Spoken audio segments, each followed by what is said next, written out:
Yes, people. We are back live. We are back live on the Sarcasm City TV YouTube for another edition of Doing the Most, which is the Premier League show on Sarcasm City TV, where we look at the weekend's games just gone. People, we have 5 different categories for the weekend's games just gone. Myself, Ahmed, Ryan, and Jez will all give our nominations, as well as you lot in the chat. Then I will run a poll with 4 or less nominees for each category. People, I will run through each category and what they are very, very shortly. But big up to everyone who's already tapped in. Make sure you hit the like button on the video. Vitally important you do that. Hit that like button, share this across all of the socials, and on top of those 2 things, make sure you subscribe to the channel, Sarcasm City TV, as well. And when you subscribe, make sure you hit the notification bell. See you lot in the chat already on a Mazza in the chat, so big up to you lot. What are you telling me though, Ahmed? You good? We'll start with you. I'm doing good, man.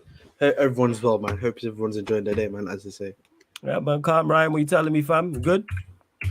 Yeah, good, man. Good. It's a nice time to be, it's a nice time, I'm enjoying the season so far, man. It's a good time at the moment, bro. But, like, how are you, man? You good? Yeah, man, no bless. A little bit tired, man. It's that. I'm good. Jazz, fam, what are you saying?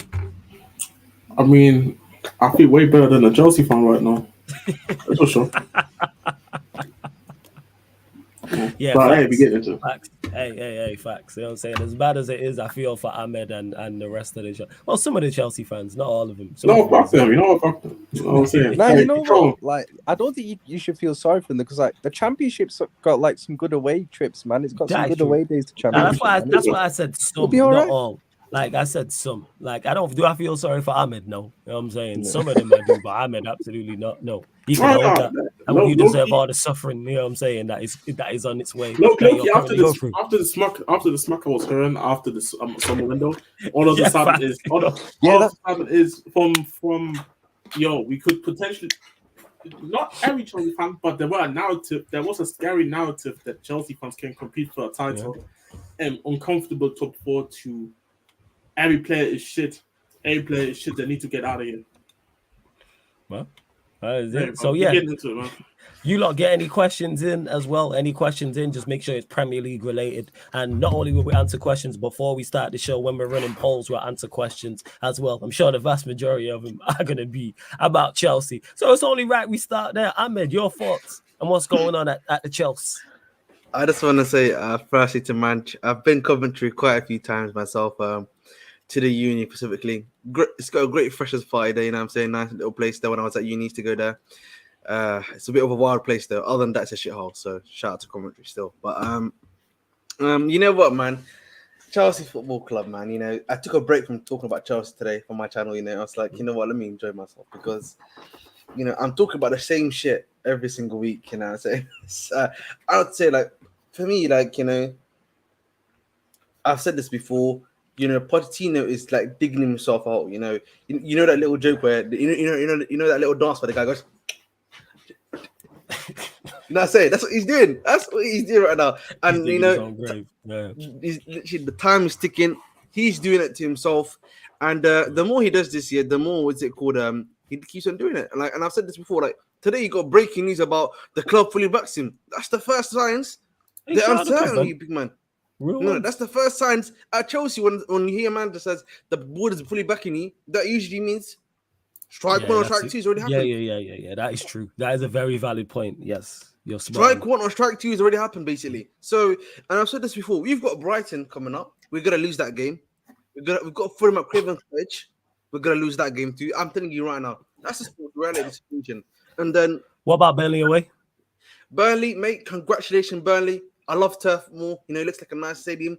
You're going to be getting your first win. First 3 points. Nah, you'll beat Burnley, seriously. No, we are not beating. No, I think they'll win. No. I'm sorry. The way they are playing, we will give them the attacking impotence they need. You know what I mean? They've been impotent going forward, but we'll make them impotent, unimpotent, essentially. You know what I'm saying? That's what we're going to do to Burnley. So, you know what I'm saying? I kind of hear it. You're going to make them on it. What is the actual opposite word to impotent? Is it potent? Potent, potent. It is potent. I knew I was smart, man. Go on, Jez, carry on. I'm really proud of myself. English is smart. We out here, man. Maths is What about maths hey, though? it's a good job though, innit? That I was good at maths and not English, because if I was good at maths and bad as I am, if I was as bad at English as I am at maths, I wouldn't be doing this. So yeah. Go on, Jez. What are you saying? No, I was just saying, are we really gonna be surprised if Chelsea not gonna win that game against Burnley, even if it's a draw? Like, I think draw. I've been saying this since the Liverpool game. I have been sitting here saying the same thing. Like, I'll be surprised. I'll be surprised. And you know, all these games from game week 2 to game week 6, I'll be surprised. And you know what's making it? I think you know. Sorry, a big up man, to I'm just thinking Shikar. about it, yo. Shikar. Go on. Shikar said, "Is mate, is Poch and Fraud watch? Hey, mate, the fraud watch is the fraud is not even. There's no longer fraud watch. We're not watching it. We're seeing it in 4K, Ultra HD, high definition. You know what I'm saying? So I don't know what else to tell me. Like, I was having this conversation previously on another stream that I was on, and they were like to me, "You need to give him 1 year. You need to give time. You tell us here, you need to let these players develop." Big man, he's not developing these players. He's playing them in their own position. How are you meant to develop a centre back when you're playing as a left back? Come on, man. Man, them just want to talk for talk's sake. You know what I mean? No one wants to analyze the situation, man. You know what I'm saying? If you know, it's just all it is, man. At the end of the day, man, it's on Pochettino. Mauricio Pochettino is on you. You are the man when you were doing the team of negotiation thing, that we were talking about. Yeah, you were the one that the club decided on. You had the negotiation. You knew what you were signing up for, big man. True. You know when you did the little Pochettino, maybe it might be his son that his hands with or something like that, or Mauricio, whatever he signed with. That's what he did. Big man. Yeah, would it be Trocero? Yeah, and then when he did that, what happened afterwards? He had an extra month to know what was happening. The club were doing a group agreement where they would be saying, "We need this player. Here's the stuff that we have and everything. Bish bash bong. Let's get it done." Yeah. Big man knew that. Man, listen, get out of here, man. Get out of here. I'm not even like feeling pain. That's the weird thing. I'm just tired, broski. You know what I'm saying? You know, at the end of the day, man. Like, I just talk about Chelsea for randomly as a hobby, and like it's becoming one of those hobbies where it's becoming too much to handle. You know what I'm saying? Like, luckily my other hobbies are getting a bit more exciting. But Chelsea, man, honestly, man, since basically I honestly believe, no, not even Tuchel. Before Tuchel, actually, I would say, since Lampard started, came in as football club manager, in his first season, this club has really become FC Hollywood. You know what I'm saying? Honestly, Lampard's first season, Lampard's first season was kind of mad, even though we somehow managed to get top 4. If you remember that one, Bale saved us on that season. No. So I think that was the season after actually Tuchel. But yeah, that first season happened. Then the next season afterwards, Lampard's massive decline. Yeah, and then you had Tuchel coming and win the UCL. Was a crazy season. The season after that, you then had Tuchel doing some random like hooping ball until December when both our guys were out. And then guess what? The club then, Roman Abramovich then loses the club. We're looking for buyers. The club credit card's not working. Nothing's working. No one's getting paid. And then this ownership comes in. Then the summer, craziness happens with Tuchel and everything. He gets sacked. Potter, then Bruno, then Lampard round 2. And now we have Pochettino. You know what I'm saying? It's really been like a there's not been an Amazon All or Nothing documentary on you guys. I'll never know. Bro, honestly, man, like I've said this before, like Chelsea, since I told you that those years, of Chelsea have been the most craziest and maddest years ever. And you know what, I just want to finish this off here because, listen, man, we want to talk about your clubs. You guys are in a much happier place than the day, man. Let's talk about how happy you guys are. So, now you want to talk about United. You absolute crook. But go on, carry on. You absolute crook, you know. Oh, you guys are in a happy place. Let's talk about them. This guy. Hey, listen, man, I'm just going to say quickly, after, Burnley next week, I think it's international break, if I'm not mistaken, no? No, international break the week after that. So it's going to be Arsenal. We have Arsenal before international then. Yeah. La hawla. Okay, then after that, after Burnley, bro, you've got... you're running the gauntlet, fam. You're running the gauntlet. Brentford, Tottenham. I think it's either Man United or Man City. City, Newcastle, then Man United. City, Newcastle, then Manchester United. You know what I'm saying? That is, you know this for us here. You know that 8-piece combo that sometimes happens to boxes, where they go, where the guy gets hit up, bang, and then like he tries to defend himself, then he goes bang, free. Then the last one is the one that goes bang, and then then that sends him to the floor. You know what I'm saying? He has that free out, and another free, and that sends him to the bench. That's it, bro. That's what's gonna happen, right? Like, you have to pray. If it goes like the way it's continuing, I'm praying. Yeah. He's not making it to Christmas. I've already said this. He's not making it to Christmas. Poch. Yeah, I've said he's not making it to Guy Fawkes night. He's not making it to Guy Fawkes night, mate. You know what I'm saying? Is he not going to make it? The good question should be: is he even going to make it to Tottenham? He's not going to make when's it Tottenham? to Brentford. What's the November, date of right? Spurs? Maybe not. Anyway, he's been. All I'm saying is November, December, he gets sacked, and then He's going down as Chelsea's worst ever. Interim manager, it is definitely 110%. Super Frankie Lampard. No, but that's interim manager, man. Like, Pochettino got money to spend. Has had a pre-season. He's going down as Chelsea's worst ever. I'm not talking about the worst ever manager thing. I'm talking about once Poch gets sacked, I think they hire Lampard again, which is going to be great because then they will. Even though I don't think they will get relegated because they will be in a battle. They will legitimately be in a relegation scrap, which will just be hilarious. You think Ivan Toney's going to want to go there in January? No, he's not going to go. He's going to go Arsenal. Yeah, he's going to go Arsenal.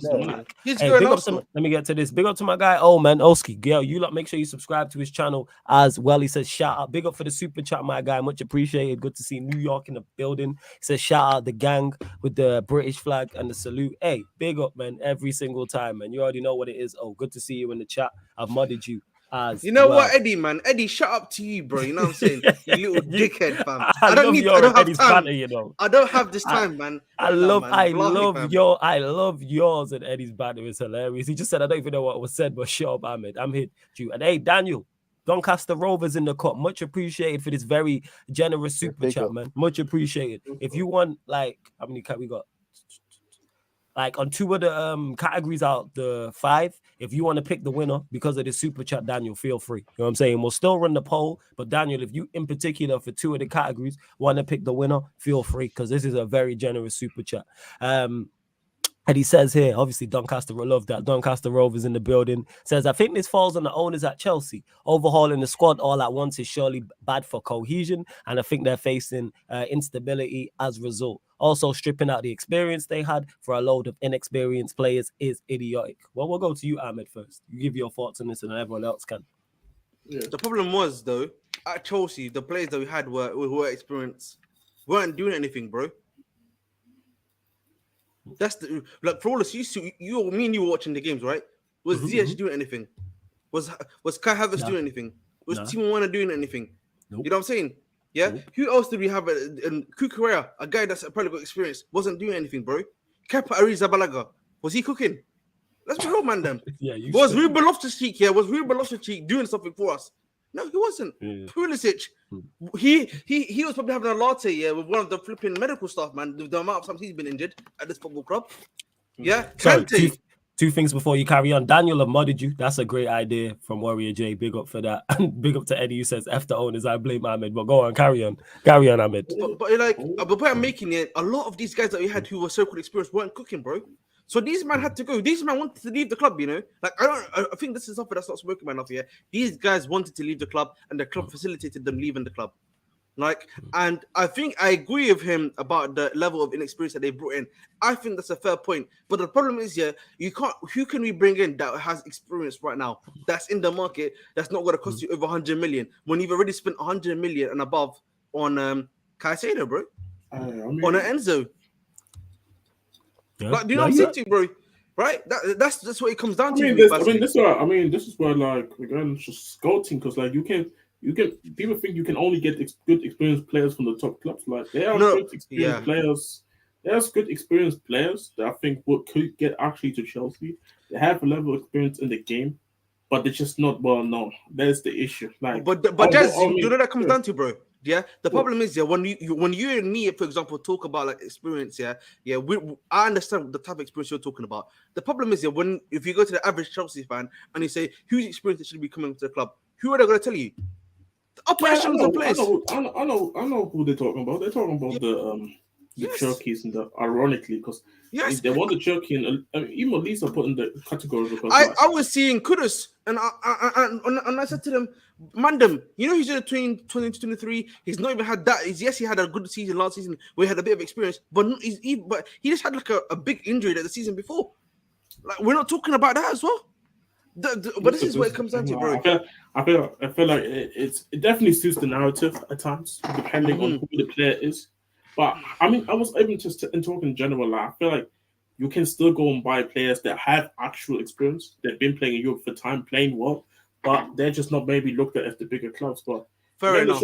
It's just the road that Chelsea went. Like my world question this year: those experienced players that left, they haven't performed. I agree. Who are the players who are performing right now? When shit matters, who are the guys who are supposedly the best players at Chelsea? Enzo Fernandez, Colwell. Actually, no, I'm not even going to put Cole because he's playing at left back. I mean, I know Jackson is young. I know it's dumb that Troyer is his backup, but Højlund is young. Yeah, Højlund looks like he looks dangerous. He's bringing effect to United.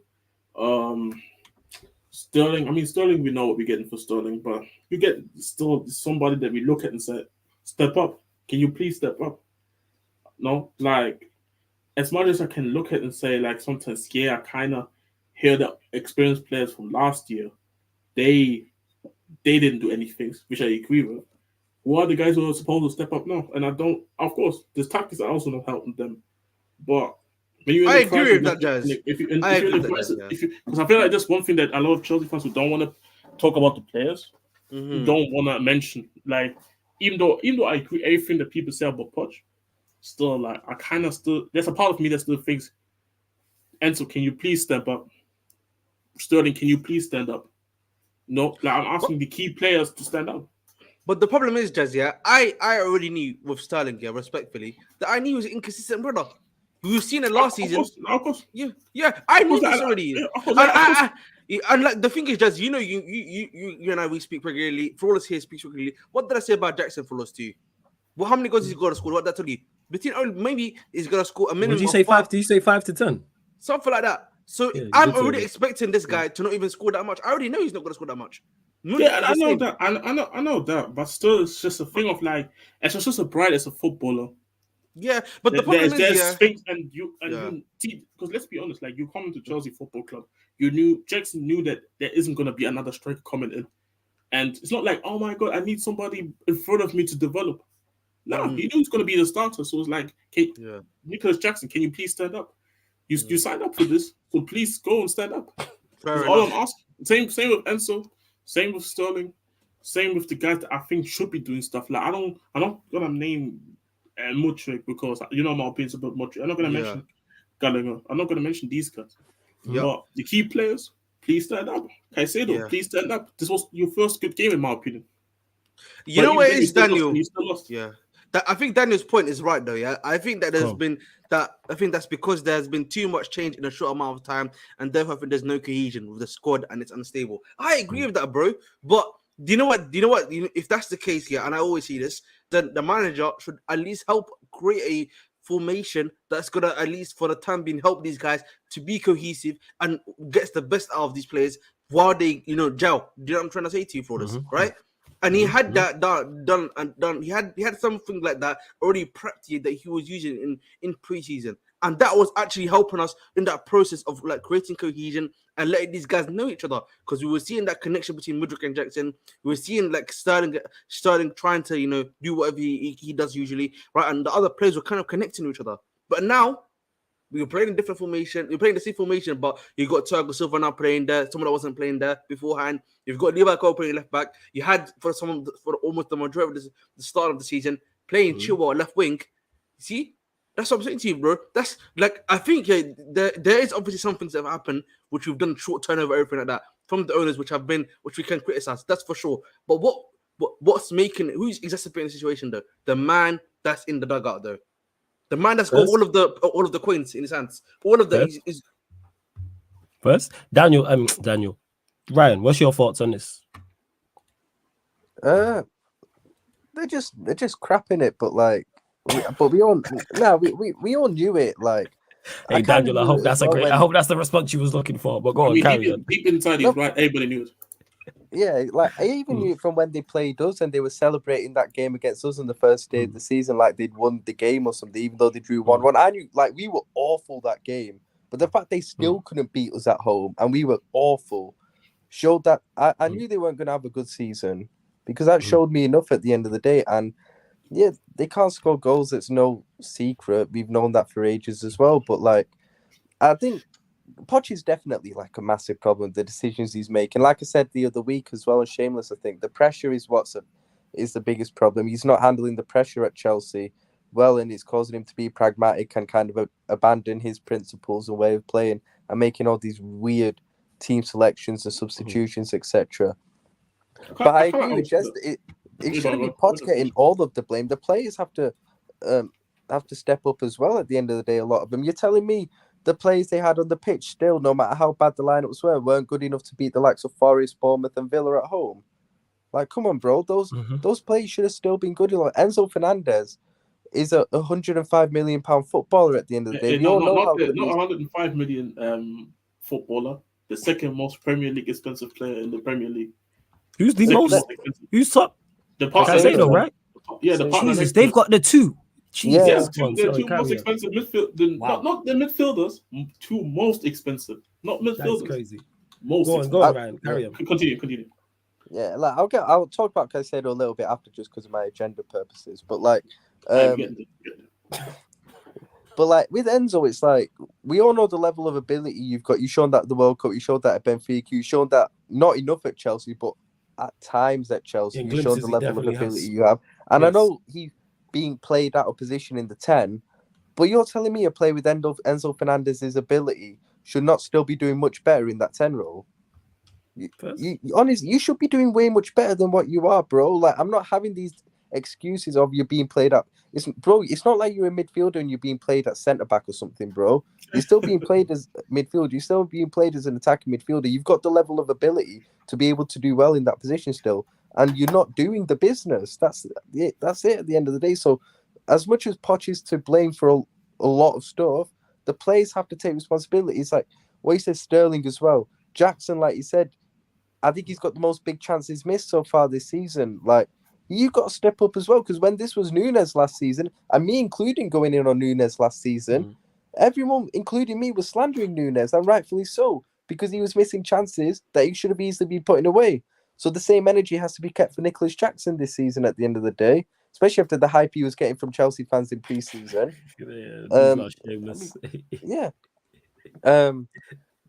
Thiago. How are we shameless though when Luton Town has the same amount of No. I'm talking about the Chelsea fans with Nicholas Jackson being shameless. Rival fans are right to crash on him because the way they gassed that man up.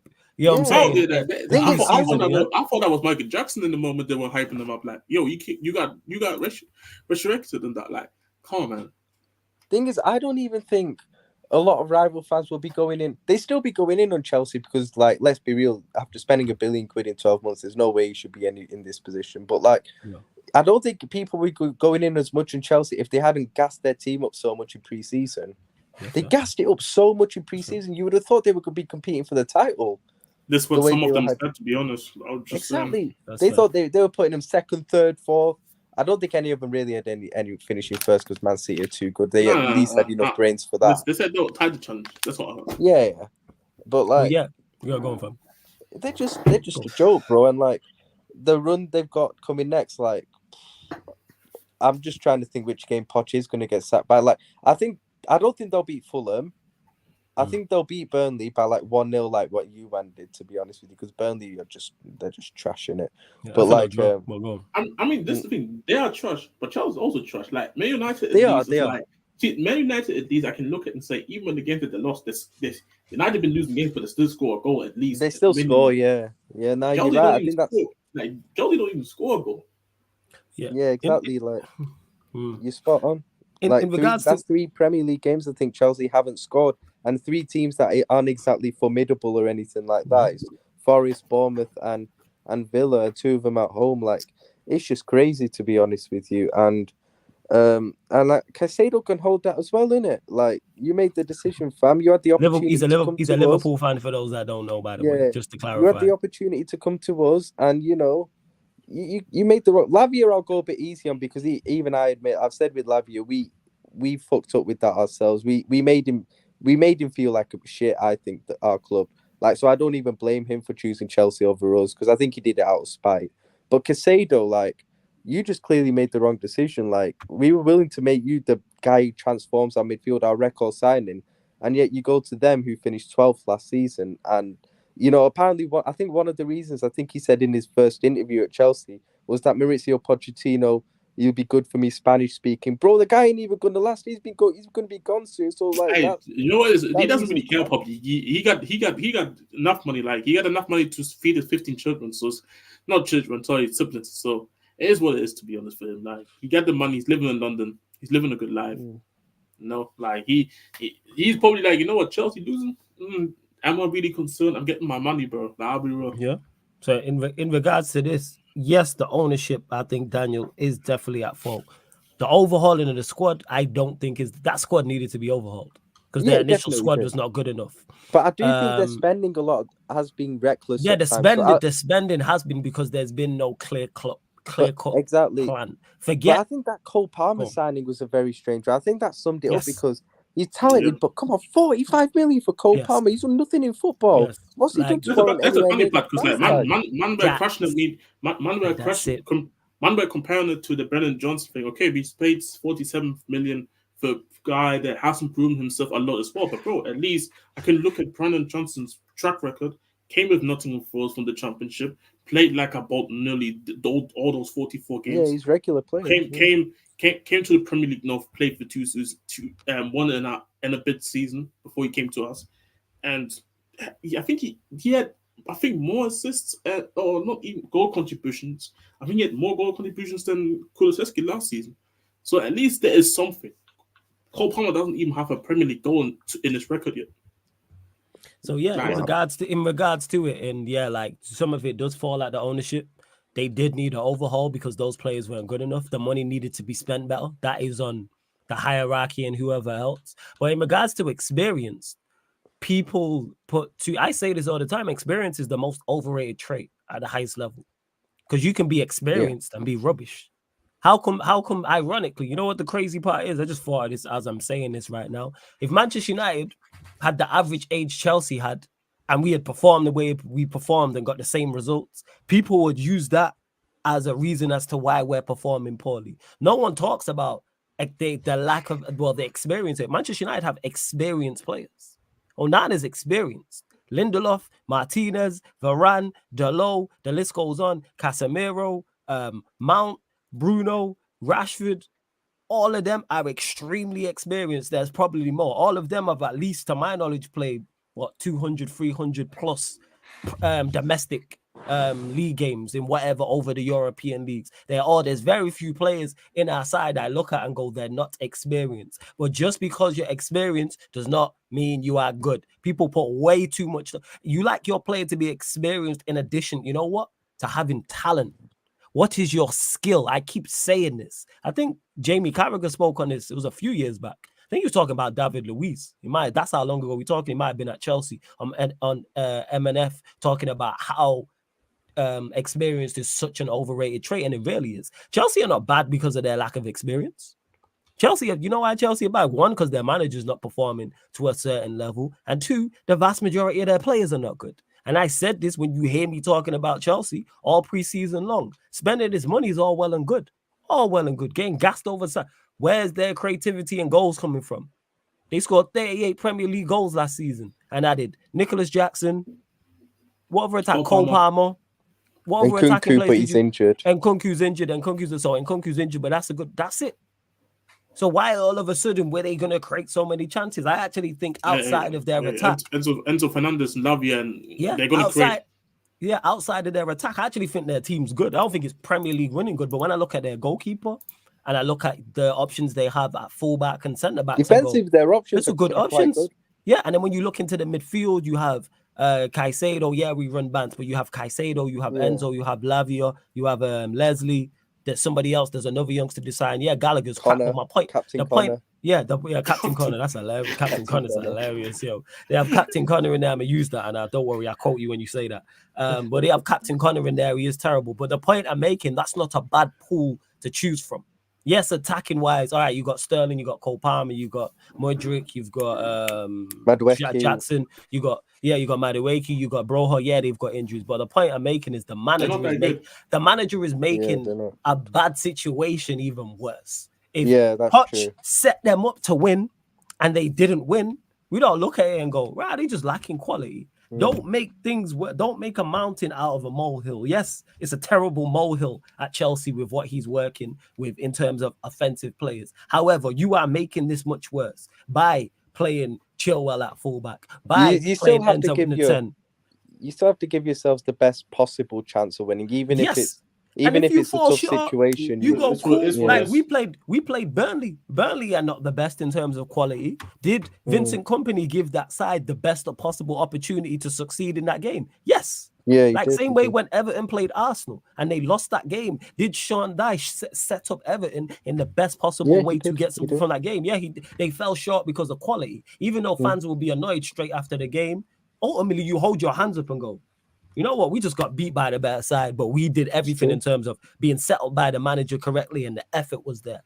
They're the bare minimums. So that's where I hit the criticism of Poch. And in regards to it did, because Daniel, you asked, does it need to be overhauled that quickly? Yes. Because overhaul a team quickly does, if you overhaul it right, it's not a lack of cohesion. It's nowhere near a lack of cohesion in regards to why Chelsea are not doing well. Poch is not even setting them up correctly. Conor Gallagher in the midfield, Enzo in the 10, Chilwell at left wing, Colwell at left back, Thiago Silva playing when you have Colwell and Diassi. Play those two. Play the youngsters. What happens when Badiashile comes back in? Because he's good enough to start. Does Thiago Silva get dropped? Chris Mann said it there. 3 left backs on the bench and started. Colwell tells you everything you need to know. You're not just doing the basics. Playing players in position is basics, managers 101. That's basic managing. Hey, you know what? We're gonna play 4-2-3-1. All right, put the goalkeeper in goal, put a right back at right back, left back at left back, centre backs, your two sixes, your 10, right winger, left winger, striker. Oh, wait, I forgot they've got Gusto suspended now for. Yeah, Gusto is suspended. You're drawing against Burnley. You ain't beating them now because he's actually been good for you still. Before we continue, big up to United Spurs of America. Big up Jacob for the raid first and foremost. Big up Months for the raid from Big Six Bands. Make sure you subscribe to United Spurs of America. Warrior Jake, can you please put both channels in the comment section? Subscribe to Jacob's channel, United Spurs of America, and subscribe to Big Six Bands. You large up my guy Jacob and large up Months every single time. And that's just what it is. And big up Daniel again for the super chat. We will get into the show, people. Don't worry about that. I just think it's mad how within a year of the new owners being here, Chelsea have fallen to the ground. From Champions League football to struggling to piece 2 wins together and being in the bottom half of the table. And that's collective. The same way how Manchester City are successful and we praise everything. It's not just Pep Guardiola. It's not just the players. It's not just the hierarchy and the ownership. It's a collection of all those things. Same way when a team's bad, it's not just Todd B. It's not just Poch. It's not just the players. It's a collection. Now, where you want to proportion blame is a whole different conversation. But the reason why I'm so adamant in regards to not blaming the ownership, because the ownership is not playing Chilwell at left wing. Because people try and do that with Manchester United fans, try and do that with Manchester United. No, hold Ten Hag and these players accountable. Because when Manchester United had a good season last season and won the Carabao Cup, second best home record, finished 3rd, no one were hailing up the Glazers. There was no one who said, yeah, salute to the Glazers, they helped. No, it was all on Ten Hag and the players, which we do. We're successful in spite of them. But the point I'm making is they're not there making the decisions. When you've taken off you're going to counter-attack and you're taking off Modric to put on whoever. You go 0-0 and you're taking off your striker to put on a DM. Then you go 1-0 down and then you put on Brover. What you did? Yeah. You're away at Bournemouth talking about we need to protect the point. And this is me saying this as a United fan. That's Chelsea Football Club. That should never be happening. Act like you're managing Chelsea. You're not managing like if Everton drew there and Sean Dyche said that, we'd all go, you know what, that's a good point for them to be honest.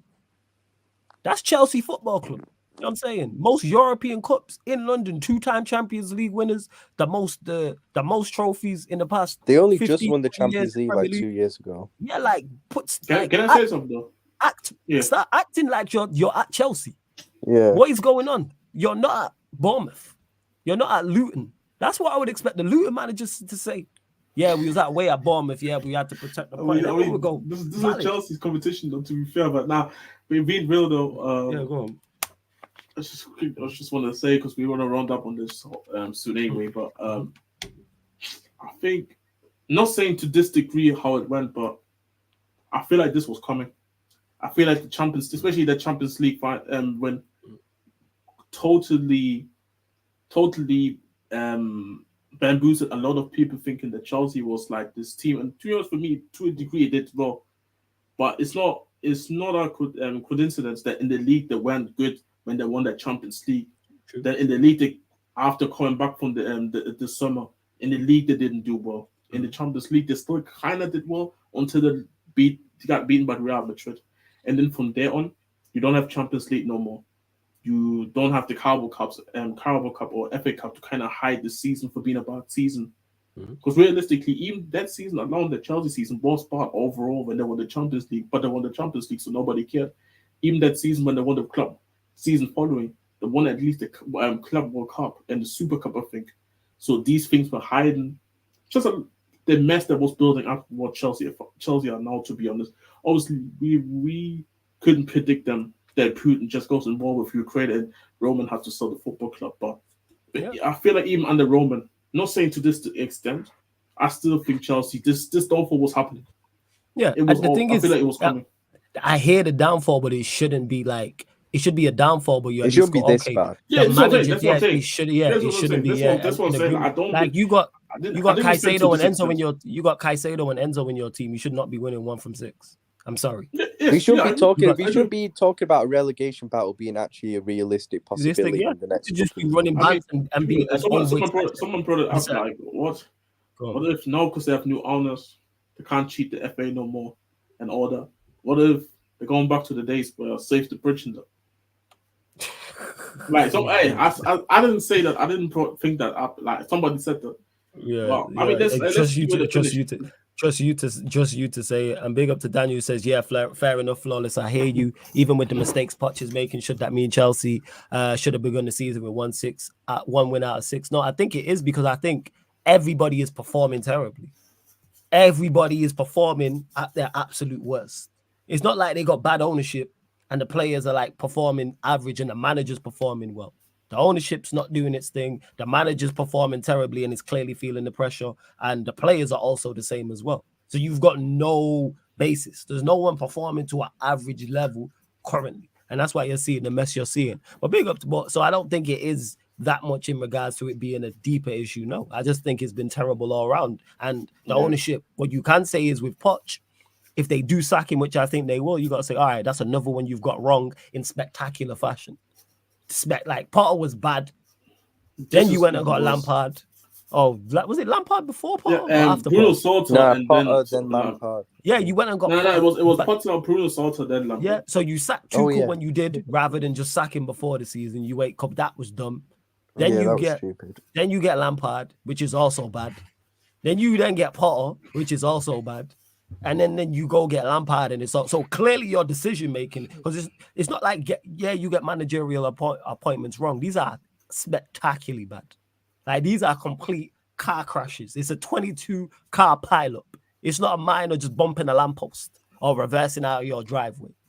Like, it's really that bad. But big up to you, Daniel. Large up to everyone that's tapped in. We will get into the show, people. Make sure you keep your questions Premier League related. Over 70 people in the building. Only at 42 likes, though. Let's get up to 50 likes, people. Like check 1212. Let's subscribe to the channel. Sarcasm City TV as well. We have here 8,200 subscribers. Looking for 5 more. Girls to 8,205. Make sure you subscribe to the Bridge 258. The link's in the title as well. So you click the link, opens up a new tab, and then you can subscribe to Ahmed's channel. Go on. Daniel, I don't know if you know this. The club have made when Roman sold the club, he made a clause in which they could not get any dividends for the club for the next decade. So they can't get any profit for the next 8 years, no matter what whatever they like or not. It's literally just that. So. Yeah, and that's it. He said that's the thing. It should never be this bad, regardless of the mistakes Poch is making. But like I say, Poch is making mistakes, and then everyone else is making mistakes. So it's just bad. It's like even Gusto with the challenge. You got to be smarter than that. Chilwell missing from a one-on-one. It makes it worse when you have young players too, because you know. Yeah. That can be because they can be. But even when it was experienced players, they were in 12th. So. That's what I'm saying to you. If the experienced players are not working, and then the young D's not working, it's what it is, man. Yeah. And if they're not even and if they can't rise to the equation one day, it's needed to. As just saying too, then.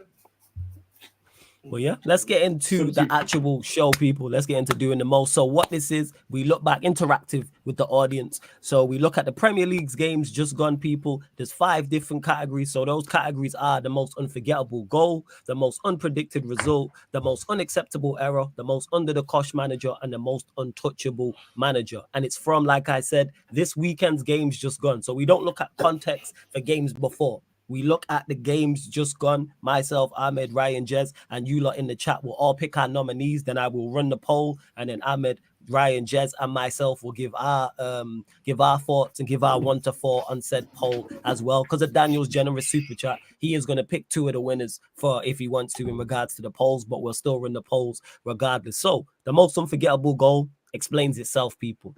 Most unpredicted result, same. Most unpredicted result again. Explains itself. Most unacceptable error, people. Most unacceptable error must have led to a goal for the opposition. So it can't be goalkeeper has it, passes it. So for instance, Maddison in the North London derby, Jesus, if he scores that, he probably eligible for it. But because Jesus, was giving out souvenirs, like Eddie would say, he's not Maddison's not eligible for that category. So most unacceptable error must have led to a goal for the opposition. Most under the cosh manager. If it's a manager that wins, he is not eligible. It must be a manager that either drew or lost his game on the weekend. So for example, if Chelsea beat they beat, who's your next game? Brentford? No, Fulham, right? Yeah, Fulham. So let's say next week Chelsea beat Fulham. Then Poch wouldn't be eligible for most under the cosh manager, even though he is still under pressure. And most untouchable manager as well. Manager lost, then he's not eligible. For manager lost, he is not. So if Pep loses their next game, then he couldn't be a most untouchable manager, people. But large up everyone that is tapped in. And we'll start. Most unforgettable goal. Let us know in the chat, people. Don't give us your best goals. Give your number 1 pick. Give us your nominees. So most unforgettable goals from this weekend. Give us your 3-4 nominees. What are you saying, Ahmed? Most unforgettable goals from this weekend. Obviously the Nunes goal was quality. I'm trying to think of other goals, to be honest. Bruno's goal for United was. Oh yeah, the Bruno goal for United, the volley. That was a very good goal too. I think Bowen's goal was also decent. I feel like Bowen, the diving header. Which was Nunes' goal again? McAllister, yeah, it was good. It was good. Let us know in the chat, people. I'm seeing the chat. I thought Foden's goal for City was quite good in terms of the Rodri pass. Yeah, it was a good team goal. That was a nice goal. Or Anthony Gordon as well. That was a nice finish for his goal for Newcastle as well. The curler into the bottom corner. That was quite nice, to be honest. I put down Maddison as well because he's banned Saka, and then obviously Son also had a really good run in that tight space to actually finish. The 2 Son finishes I thought were really good. Like they're not easy. They're not easy finishes, especially under pressure as well. Like I feel like he's made them look I say the first Son goal because of the whole goal happened there. I'll say the first Son goal. Well, that's fair. So what you like? Let me know in the chat. I'm seeing people are saying Foden's goal, Nunes, Bruno, Watkins, Bruno, Foden. People are saying Neto's goal. What were you saying about that? Neto's goal was good, actually. Yeah, it was a good goal. It was a good goal, but I felt like didn't he just run down somebody, stole it off, and then he just he cut shoot in it into and the then smashed it. Yeah, I feel like the other goals were a bit better. I feel a lot of players in this situation that got the pace would have done the same thing, in my opinion. All right, it was a good goal though. Yeah, the poll's out, people. So vote on the poll. And Daniel, no stress, man. If you want to let the polls decide, that's cool. And that being said, people, if you do indeed super chat, for example, with this, we'll still run the poll regardless. But if you super chat any amount, you get to pick the winner. And it doesn't necessarily have to be a nominee on the poll. But the most unforgettable goal, we got Bruno's goal against Burnley, Nunes against West Ham, Foden's against Nottingham Forest, and Son's first goal against Arsenal. Currently, yes, tied actually. So you lot vote on the poll. You know what I'm saying? Bruno and Nunes. But yeah, you lot vote on the poll. Ryan, give us your 1 to 4 in regards to best to worst. So it's Bruno's, Nunes, Foden, Sons. They're the 4. I'd say Bruno's is first. Okay. Unfortunately. Nunes second. I don't know between Son and Foden because I think they're both really good goals. I'd probably say Foden third and Son fourth. Okay, first, Jez, what are you saying? I'll say Bruno's first, Darwin second, Son third, and Foden's last. First. I don't even know if Ahmed's there. You there, Ahmed? I would say for me, Bruno first, Nunes second, Son third, Foden last.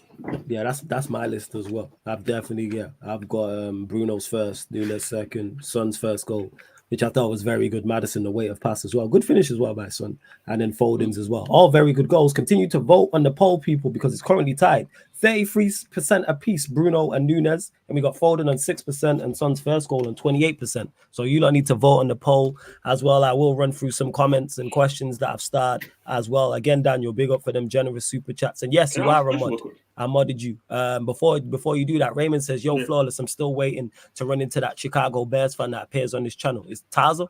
That's who it is, Taza. Shout out to Tazo. And that being said, NFL Raymond on the kick. These men are going live soon. I need to find out when, but they're going live very, very soon over on the Sarcasm City TV kick for the NFL Talks, the other football show. So you will find Taza on there. He's over there. Yeah, go on. The chat. This is the second time that somebody was asking for Mataza. Like, I don't know what he's been saying in the first shows, but yeah, being Mataza, man, that's what it is. Yeah, but even when it's United, nobody comes at him like that. But pause. But what I wanted to say, there's two things I want to quickly bring up. Yeah. One, why do United fans get so? I need to. Maybe you know because you're United fan. Why do United fans get so insecure at times when I or another Spurs fan, or let's say even another fan from some other fan base say, yo, Ange got Tottenham play very well. And then you see United fans, most of the time I see always United fans in comments saying, what are you talking about? It's only been 7 games. Relax, just wait another 6 weeks and Tottenham will fall off. Of course, everybody falls off. City fell off in the season too, and City got more quality. So, like, of course, you're not going to go as one season just be perfectly fine. Like, that's not. So, but it's just this weird thing from United fans. I've been sensing like a very weird insecurity. No, I'd say where it comes from is Manchester United fans like defending like the manager and the team. So this is the best way. Some of it's hate, which is from where it stems from is people using Ange and Spurs as an example of why Ten Hag's doing badly. So then they'll say, well, Ten Hag's been here a season and some change now. And look, he's still not implemented the style. Ange has been there 7 games. So then people are going to poke holes in what Ange has done. Same way I don't do it with Spurs because I think not only is he doing a good job, there's actually pressure to win there. So that's why I don't do it at Spurs. But it's the same way why I use Brighton. Like people might think, oh, you dislike Brighton. Nothing against Brighton. De Zerbi, their players, obviously people know that, you know what I'm saying? Welbeck, love to see him doing well also as well. I think they're a very good side with a very good manager. But then when people start talking about him, De Zerbi managing Manchester United, I have to critique him like he's at Manchester United, or I have to critique him like he's at Spurs. Do you think you could be, if Ange hypothetically, let's say Ange hypothetically is in, all right, I'll even kill it dead. Ange got more criticism for changing the team against Fulham and losing and going out in the League Cup than De Zerbi did for losing 3-2 to Athens, aka Athens. 100%. I didn't Ange good. The whole rivals were saying imposter Cocklu, the guy is a fraud. And like, Spurs were going wild on that day. I'm saying, like, yo, did you still see the lineup? And what they said, yo, we want to win that competition.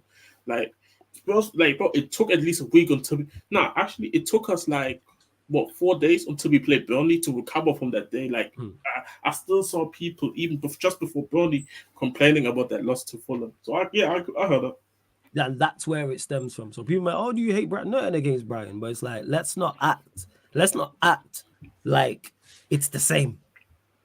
Yeah. It's not the same. And the reason why I don't get on Ange at Spurs, because there is a level of expectation. As much as we run bants and run jokes and be like, no, Spurs don't win anything. We call it Spursy when teams bottle it.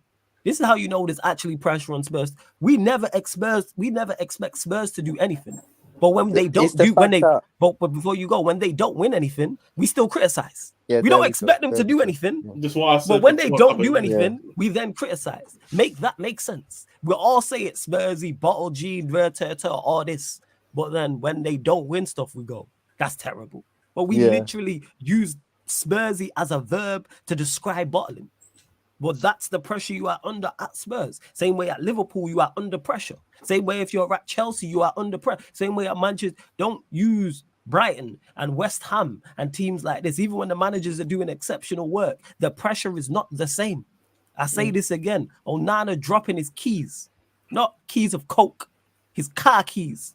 Got more coverage and more conversation than Brighton losing 3-1 at home to West Ham, than Brighton losing 3-2 at home to AK Athens in the Europa League. We are not the same. Stop it. Get some help. Word to Michael Jordan. Yeah, go on, fam. Yeah. Ryan, did you want to say quickly before I go? All right. Oh, no. Paula said it for me, to be honest. Okay, yeah. This is a fair point, because, like, it's just, I just find it just weird, because, like, there's De Zerbi, like, people talking about De Zerbi, yeah, and I even kind of hear it now where people coming from in terms of, yo, this De Zerbi hype is a bit, because I think, even to me, like, yo, because I think De Zerbi, said it at some point this week that I just want to play with fun. I want to play with imagine coming to Tottenham and say, I want to play just fun and attacking football, just want to attack the person, like, getting cooked, bro, like I said this before, Spurs fans wouldn't be happy if we win every game 5-4. Like, there wouldn't be. I kind of heard that. It's just that I just don't like the insecurity, because when I say, yo, I'm just scared of playing more. Oh, what are you talking about? But football fans are very not emotional, all, but in particular on social media, extremely emotional. Go to shout out to Hassam, go to a Twitter space after the team has played, and you hear that out. It's people don't look at the game, in word to Matisse, in isolation. They'll start talking about things that don't know. Is match recap? Recap the match. Now, if you want to add context to certain things you're saying and saying these are further problems, cool. It's like with the Burnley, like us beating Burnley. Was it a great performance? Absolutely not. You can talk about certain things, but you got the run. Yeah, if you've seen that lineup and expected a great performance, then put down whatever you're drinking or smoking. Because I knew what I was getting. And people say, oh, you're better than Burnley, and did this on the shout out to Troops, who was on the Back Again pod, shout out Lewis and Hassam. And he asked me that and was like, are you not better than Burnley? Yes, but the gap is nowhere near as big as people think it is. Because if you look at that lineup, it's full of players who are either wouldn't look out of line, and this is no disrespect, out of line playing for Burnley, or look out of line playing for a team in mid-table. I don't know who's 10th, but I'll just use Palace. If the low was at Crystal Palace, are we batting an eyelid? No. If Lindelof's at Crystal Palace, are we batting an eyelid? No. If Johnny Evans didn't sign for Manchester United and went to Burnley on a free transfer, would we bat an eyelid? No. Reguilon is Spurs' third choice left back. If McTominay, if McTominay was at Burnley, would we bat an eyelid? Absolutely not. If Manchester United this season just gone, this summer just gone, this season just gone, put Hannibal on loan to Burnley, would we bat an eyelid? No. Bruno Fernandes, we know about Bruno Fernandes. Yeah. Rashford in piss poor form. Rashford is in shocking form. Like, we know that. Højlund's new. But the point I'm making is, look at the 7 or 8 players I've just named. None of them would look out of place in a mid-table team. So then when you get a mid-table team, mid-table players not performing confidently, and you're away from home, it is going to be tougher. I hear you, though. Yeah, it was. We can't string you. Yeah, and this is the thing. Like, I'm not Eddie. I'm not excused. No, Eddie. The thing is, before you go, I'm not excusing it. I'm just saying it don't surprise me. Yeah, there's a difference. And McTominay. I know that I thought Hannibal was bright. That McTominay and Hannibal midfield is not cohesive. That poor Rashford is not doing the business. Who played Bruno on the right wing? Yeah, and then you had Johnny Evans and Lindelof in the defense with Reguilon. None of it surprised me whatsoever. That was all about, do I prefer a better performance? Yes. But I wouldn't fight to keep any of them players out there apart from Casemiro. He's the only player I'm actually like, no, we need to keep out of an 11. Yeah, he should perform better, but they are low on confidence. Yeah, for all now, forget the new signings. I'm not. Oh yeah, good news. Okay. I'm not like the news you just got apart from Mount. You know what I'm saying? I'm not getting on the new signings because you just got it. You know what I'm saying? Yeah, because this is what I'm saying. Because I don't know. Because I even said somebody, so you must be challenging for the league. Who said I said we are going to challenge the league? I'm just saying we playing well. Like I'm getting like bro. People think I'm saying we win in the Champions League when I said Anjika's playing well. Like no, we just playing well. That's it. But the second thing I quickly wanted to say before we go, quick. Yeah. Before you go, Peter, I saw Peter's message. Yeah. You man can go live and backstage, so we'll run it on the kick. Alarm can click go live. Oh shit. Well, when Alarm gets there, yeah. Alarm's not here, so we'll click in. He'll click in. And so to out of context, so we'll get into this. You lot continue to vote. So our squad is not 100 levels. Can you say what I was going to say before? Yeah, go on. Because this was going to be quicker than this one. It's just funny. I just find it funny the narrative with Arsenal fans. We got injuries. Injuries aren't concerned, but United fans were laughing at Chelsea, at Man United for having injuries, and they were still laughing at them for not being able to get their job done. So, Arsenal fans, you're not getting any pity because you got injuries now. Just saying. Yeah. Let's go into this. Let's go. So our squad is not 100 levels over those Championship Burnley players. They would be stars in the team, flawless. These faceless man on Burnley, that's madness comparing our players' madness. And this is just complete. And out of context, you're my guy, but this is the ignorance I'm talking about. Just because a player is faceless does not mean that he's not a good player. So would they be stars? Let's go through it. Does anyone believe if Dalot was playing for Burnley, he'd be a star? Or we just be like, no, he's a mid-table player. He's not a star, no. He's not. Let's say it this way. I would like they could go in Burnley and play well, but I wouldn't look at them and say I would want them. They wouldn't get up. You know what I'm saying? So let's go there. So Dalot, Lindelof, Johnny Evans, Reguilon, Hannibal, because he would go there on loan. Scott McTominay, Rashford, you don't rate. Bruno, I think he would be a star there. That's it. Obviously, Casemiro. Obviously, I'm not including Onana, Casemiro. Yeah, but the point I'm making is they're low on confidence, and this is what I'm talking about for Burnley. No, I don't think that's where we disagreed and out of context. No, I don't think I don't think Dalot, Lindelof, Johnny Evans, Reguilon, Scott McTominay, Hannibal. So that's 7. Go there and the stars at Burnley. No, I don't. They'd be their best players, yes. I think Dalot would be. I think Lindelof would be. Let's say for argument's sake, quickly. Hannibal, I need to see more of, but I don't think he's anything exceptional. I don't think he's a generational talent. For argument's sake, let's say these guys were at Burnley. Where would we have Burnley finishing? Mid-table. Yeah, so they're mid-table players. So it's like it's what it is. Like it's not like they're gonna just bright this season and Burnley's gonna compete for top 4 if these guys were at Burnley now. Like they're good players. Nobody said they're not good players, but like I said, Flo said before, good is really not good enough to really want to be where you want to be. Let's stop being ignorant because they're faceless. Because they had the best winger on the pitch. Whoever that winger is, I don't even know his name. Correct me if I'm wrong. Was he not the best winger on the pitch? Yeah, he was. He was fine.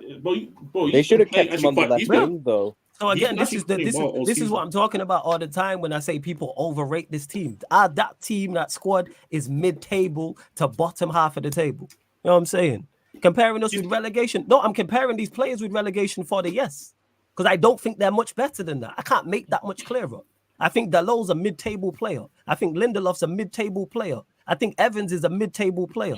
And these are all at their best. At their worst, I think they are relegation fodder. But they're mid-table players who are low on confidence. So you are going to be performing at lower down levels. Yes. Reguilon's new, so I won't. Scott McTominay, yes. Hannibal, yes. What are we talking about? Like, what are we doing here? Let's stop this. This is a prime example of what I'm talking about when I see people overrate. People will tell you how bad these players are, but then expect us to roll over Burnley. Why? These players are I'm talking about the 11 that was out there. They are mid-table players. You know what I'm saying? Also, the new side mid-table players. It's not surprising, to be honest. Yeah, it's really not. like it's not. No. Out of context, you can't say company has dead players in a good system because you don't watch Burnley. You call them faceless. So let's not do that. You're not watching Burnley.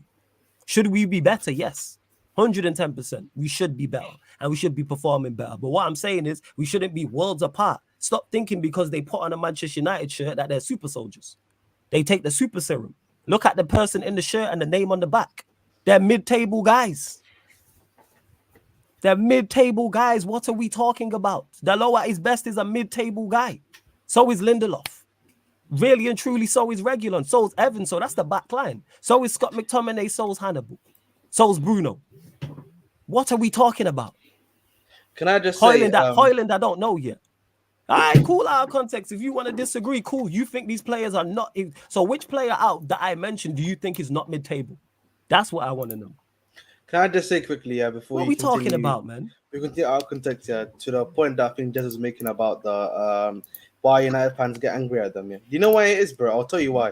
It's because of Rose Cordia, the fact that they thought Ten Hag was going to bring a similar brand of football to Manchester United, and he hasn't brought that, man. They continue playing counter-attacking football and all that stuff, but they were expecting what Andrews was going to do for them. Andrew was doing to be them, basically. I'm pretty sure Forrest agrees with that. That's what they were thinking. No, I hear that. And to Eddie, you said he's Ten Hag a mid-table manager. He's performing at that level right now. You know what I'm saying? He's performing at that. He's performing at that level right now. Yes. When we look at the decisions he's making, that's why some of the fan base want him out. He's not performing to a high level. That's why I said, if you have a player who's a mid-table level player and he's not performing well, guess what he is? Relegation level player. Same way if you have a mid-table level player and he plays well, you have someone who's 6th, 7th, like Europa League. Same way if you have someone who's battling for top 4 level player and then he performs at a high level, guess what he is? Premier League challenging style, I would say. You know what I'm saying? No out of context. You're not listening to what I'm saying. You said you're saying that our United team not for. Answer my question. Which of the players I mentioned are not mid-level players? Name them. I'm saying the 11. Don't put words in my mouth. I never compared United to Burnley. I said about that 11. So let's get into it. Name the players that I named in the 11. Which of those players are above it? Man said Bruno's not a mid-level player. I don't rate him highly. I think at his best he's a Europa League level player. He's very best. Thing is, what out of context is forgetting as well is that players you have missed. It's the team you put out the other day. Yeah, that's what I'm talking about. Yeah, this is what Flores keep trying to say. You were missing. He's not comparing like the club. Yes, if we perform, if that's Varane and that's Martinez and that's Casemiro and that's Amrabat and that's Rashford out there and that's a Malacia and a Shaw and a Wan-Bissaka, different conversation. Yeah, cool. I'm talking about the 11. I'm talking about solely. So let's not compare squads. The 11 we put out. Who of that 11 is not a mid-level player? Take Onana out of it. Take Casemiro out of it. For us, I was trying to say something. Tyler, what shit was a chant? It's true. It's true, but Ten Hag, the board, the Iron the style of football that's been attacking football is what United fans wanted from Ten Hag. If you ask any United fan that I know of, that's what they would say. That's what Andrew's playing or similar to that attacking football is what they wanted. That's what it is, bro. Like people just want to, No, again, before you go out of context, you were comparing squads because you misconstrued my words. I never said squads. Words never left my mouth. Never did I mention squads. I'm very specific in what I say, and you know this. I said the 11. Look at that 11. Our 11 is a mid-table 11 in terms of quality. It's not a good 11. If you want to say, a upper, a higher mid-level, cool. If you want to say 7th, 8th, cool. But what we need to take into consideration as well is mid-level players who are low on confidence in piss poor form. What are we talking about?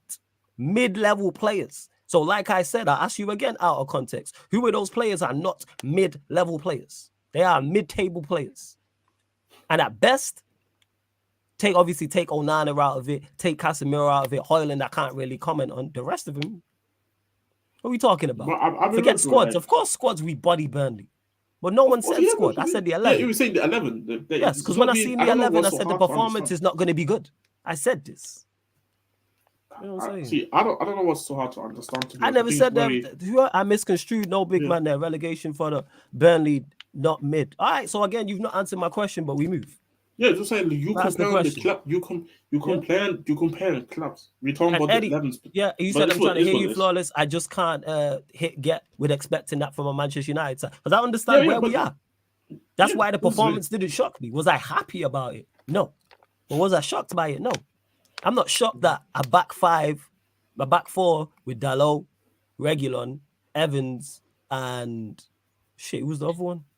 Lindelof, and a midfield containing Hannibal and Scott McTominay struggled against Burnley. No. I'm not. Because I don't rate them players. They're all mid at best. I want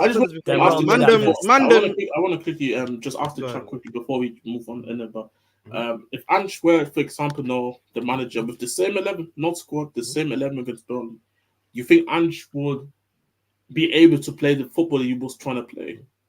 No, because we saw it at Fulham when he played his second string. Ange football was not there whatsoever. He tried to, but it didn't work out. Like, why? Because these players are poor. It's the same way, like, if, let's say Ten Hag wants to play with football that he wants to play, actually, but he had these players on the pitch. Like, I look at the performance against Burnley and it was like, we just want to get the win. That was not a thing of, let's have a system, let's have this and that. No, that was a performance in terms of, we just want to get 3 points and get the hell out of here. And is it poor? Is it poor? Yes. Should United be dominated in the way they got? No, but why is it so hard to understand where United are? Like, it's like this thing of not being able to accept currently where you are. It's just, I said it to Spurs fans as well. Like, last season when we lost to, who was it again? We lost to like a bottom team in the table. I was like, you know what? I withdrew 3-3 to Southampton, and just when the contest rant happened, he got sacked. But I asked Spurs fans, are you surprised? Are you surprised at the state of the current team manager? That how things are going? No. So it's like, it is what it is. And that's what it is. You know what I'm saying? It's not, and out of context, don't disrespect me like that.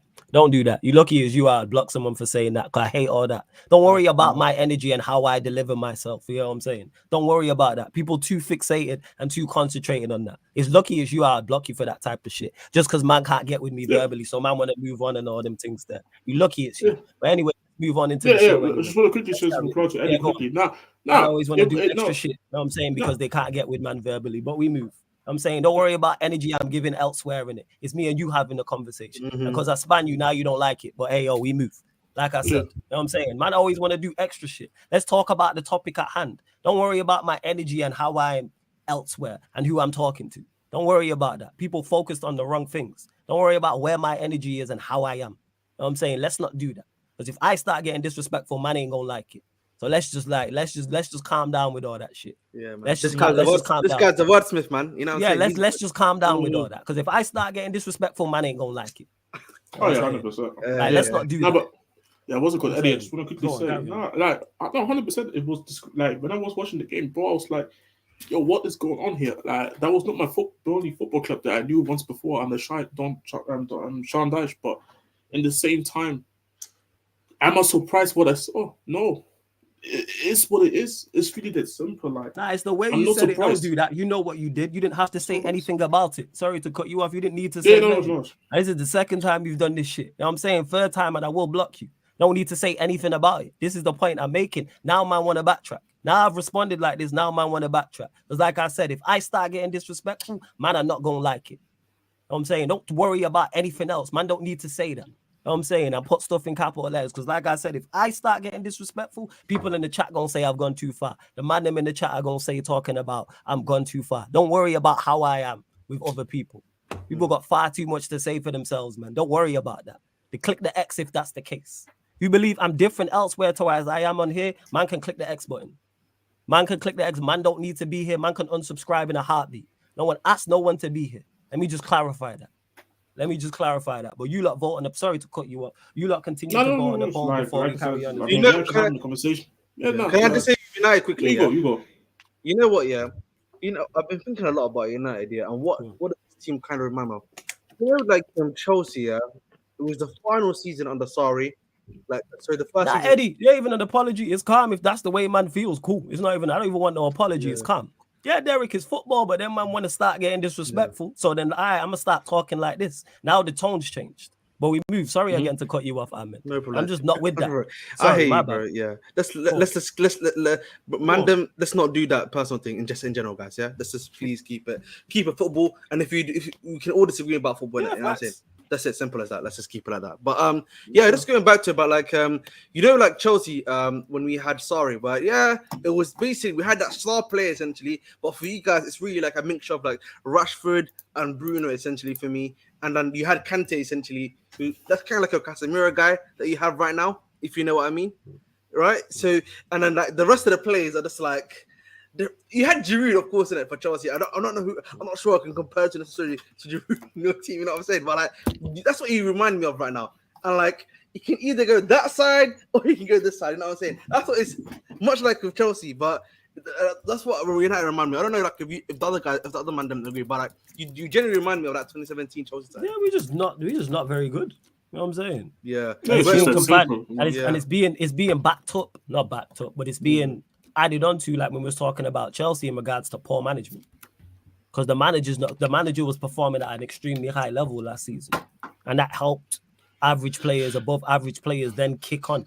Like that's what it was. But yeah, back to the poll. My bad, people. 46%. So Bruno's won it, right? We had 50 votes. Nunes at 28% second. Son's first goal at 24%, and then Foden's at 2%. Let's go to the next one. Big up Jacob. Second.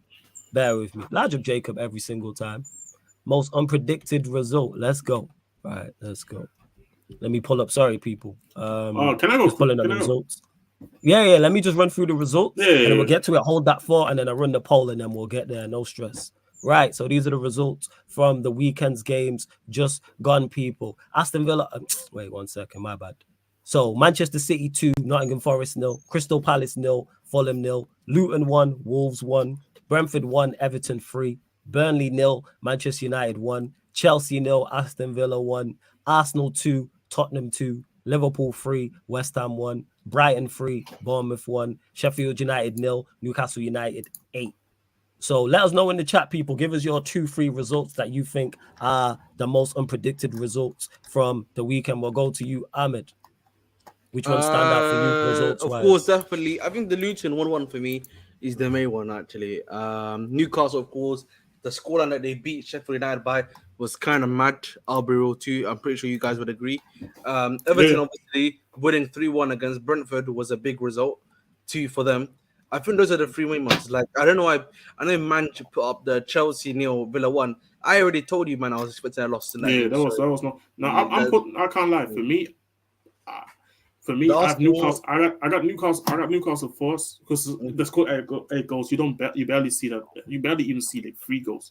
Exactly. But now for me, the second is the North London derby 2-2 because the energy going into this game was Tottenham. If Tottenham play the way they want to play, they're gonna get thrashed 3-0, 4-1, 5-0. This is what I was hearing. So now I'm putting Tottenham as second. Look, the only reason why I don't put it ahead of the Newcastle results because they scored 8, like literally, like, and 8 different goal scorers as well. So it wasn't even like, oh, it's just someone had a hot day. No, everybody just was on smoking this. So, no, definitely the North London derby for us 2-2. Then I would say definitely Everton Brentford. Before you carry on, V1, yes, I get to your super chat. My bad. It's start. I'll get to it straight after this. Go on, carry on, fam. Carry on. So I said Newcastle. I said Newcastle, Newcastle, Sheffield United, the North London derby. I said Everton and Brentford, and Luton Town Wolves. Yeah. Fairs, what you saying, Ryan? Newcastle one's definitely one for me. Like 100%. Yeah. Like you can't lose 8-0 at home. Like what the fuck, innit? Yeah, that's crazy. It just takes the piss. That. By the way, I saw Sheffield United. Yeah, but no, you actually no. You go finish before I say. Like they didn't even get a red card, Sheffield. You know, like how Leicester beat Southampton 9-0 away. Remember a few years ago? Yeah. You can say Southampton were like down to 10 men for pretty much all of the game. Sheffield United weren't even down to 10 men. They had their full 11 men out and they lost 8-0 at home against a team that isn't renowned for its goal scoring ability as well. Like that's just crazy. Like 8-0. So yeah, Everton winning at Brentford as well. I think was very unexpected. I thought Brentford would win, being at home as well. So that was very unexpected. I was thinking Arsenal Spurs actually, because even I thought Arsenal would probably win because they're at home. And Spurs' record there, they always tend to struggle there as well. but they went and got a deserved draw from what I'm hearing. I didn't see the game because I was at Ryan, Anfield, it wasn't even a deserved draw. And- You could and just- even make the argument we could have won that game. Yeah, Yeah, just to I heard, clarify yeah, to yeah. Daniel, yes, the result, because you said flawless, is it just result or does the score come into it? Yes, the score comes into it, 100%. Yeah, that's why I score, got Newcastle. The score is a Newcastle factor. for Yeah, sure. yeah. Because like if Newcastle would have won, say 2-0, I don't think it is. So we've got Brentford, Everton, Sheffield United, Newcastle. Any others that stick out to you, man? For me, it's I don't Spurs, think Arsenal. Luton is. I wouldn't say the Luton Wolves because Wolves aren't exactly great either, and Luton were at Arsenal, home. Spurs. So I wouldn't say a 1-1 draw is anything like Yeah. unpredicted. Yeah, I'll say so. And again, Chelsea Villa not really as well because Nah, no that one was expected. surprised Like, by bro, that. going to Let's Chelsea. not lie. Let's not lie. Yeah, exactly. That just becomes a point now. I just want to quickly say, I'm not. Let's talk about it real quick because you know how people used to say 3-point lane, bro. Like, it's not the 3-point bridge now. It's the 3-point bridge now. Like people just putting up. Like I'm seeing Chelsea fans crying every day now that they're saying, at Chelsea, at the bridge, losing was not even a thing. No, not everybody pulls up and said, you know what, give me that 3 points, and then we leave it there. Like, yeah, at the moment, Chelsea, the bridge is 3-point bridge now. Yeah, and just to clarify as well, people, the poll's out, so go vote on the poll in regards to the most unpredictable result from the weekend. So you've got Brentford 1, Everton 3, Sheffield United 0, Newcastle 8, Arsenal 2, Tottenham 2. I'll put that one on there as well because people Jez has got a point. We're talking up the things them in regards to Arsenal was. Yeah. Nobody was giving a chance. I'm sorry. Yeah, hey, Saint short, man. You know what I'm saying? You lucky you 6'5". You know what I'm saying? Otherwise, I'll start talking records. Wait, Saint is 6'5", guy. Yeah. Why do you think would I be making jokes? I chill out, you know what I'm saying? But you know what? You're in a different country. Hey, Saint short, man. You know what I'm saying? It's a good job you ain't here. But yeah. Large up saying. Hey, it was. I suppose it was. You know what I'm saying? You could say it wasn't expected, but large up saying every single time. But vote on the poll, and in regards to a win was unexpected, but I did thought United getting a draw. In regards to everyone available, V1, big up for the super chat. Flawless name the best 11 for United. Onana, that's available. It's got to be Dalot. It's Regulon even available. We'll go Regulon, Martinez, Varane, Amrabat, Casemiro, Ericsson. Fuck. Rashford, Højlund, he's playing right wing. Jesus Christ. Palestri, I guess? Yeah, probably. It has to be. He's the only right wing. So no Bruno in the team, yeah, for you? No. I don't think Bruno's in his face when you asked him that. Yeah, come on. We know what's it about. Like, see, a real, you know what? A real number 10. You know what? I'm not even calling Madison. No, I'm not even calling Madison no more at number 10. He's for me. I call him all-phase midfielder. Can operate from 1 to 3. Bro, that performance against if you guys watched the North London derby, you can't tell me this was a number 10, the traditional number 10. But people say he can't play in the 8. Mate, he was playing in the 6 at some point. And still balling. Nah, all-phase midfielder. What a baller. You know, there is a club that I think we're letting off a bit lightly so far today. Arsenal, man. Arsenal are getting let off a little bit lightly, you know, from what I'm thinking. We barely spoken about. Yes. I think they deserve a lot of slander and criticism, you know, because it's quite clear. And I said this weeks ago, and they're not the same team they were last season, and that's after spending well over 200 million this summer. They're nowhere near the team they were last season. That's what I'm saying. Go on, carry on. Ryan, 2 words. Facts. They're not as good. Ryan, there's 2 words. Community shield. I'm telling you, this community shield. Community shield is a curse. It's another team that's falling for it. It's a game changer, man. It's a community shield, bro. This is right. It's bro. The way they were celebrating, like they had won, like Liverpool fans did it. It's mad. Because I remember when Nunez was celebrating that community shield last season. It's not a coincidence here. The last time Arsenal won the community shield, they finished 8th. It's not a surprise. I always shout out to Nunez, man. He's actually been playing really well. Yeah, but Arsenal fans are so cringy people like this season. You know, like how they're getting these narrow wins, and they were gassing up that win against 18th placed Everton the other week, who haven't scored a home goal this season. Bro, it's like because Ryan, they're winning games. Have you heard of this term? Ryan, have you heard of this term? Yeah, for a good field tilt. Bro, I am a stats guy. I like to listen to read stats. Bro, these men are creating dubious words for even the stats. Field tilt, you know. I'm like, where's the game gone? Where's the game gone, man? Where's the game gone, man? Yeah, they're dominating the teams at the field tilt, man. Cringe, man. If anything, I knew the stat, but nobody uses the stat because it's one of the useless stats ever. Because Sheffield United can have field tilt when they play somebody from League Two. Like, what is the point? Well, okay, man. But it's the fact that you know how like the games they've won so far this season, they've not been convincing. Like they've been like narrow scorelines. Do you get what? But then you'll have Arsenal fans and people saying like, "Oh, it's not as like they're not as good as last season. They're becoming more mature, more professional, more. They got the know-how now. It's like, no, you're not playing as well, fam. You're not the same team you were last season. It's that simple. It's obvious. Like literally, you beat Forest. You had to hold on against Forest at home. You only beat Palace away 1-0 through a penalty. You then bottled a 2-1 lead at home to 10-man Fulham. You were within that much of a Garnacho like hairline offside, from losing that home game against Man United, who have been shocking all season. Who did they play after that? Oh, you beat Everton away, 18th place Everton, who haven't scored a home goal this season. And they're lucky that Son and Madison weren't even fit for the game, and they still were hooping on them. Yeah, and then you know. A team who you normally dominate at home, who you lot were saying, oh, you're going to absolutely pam like 4-5-1 or whatever, all these wild predictions.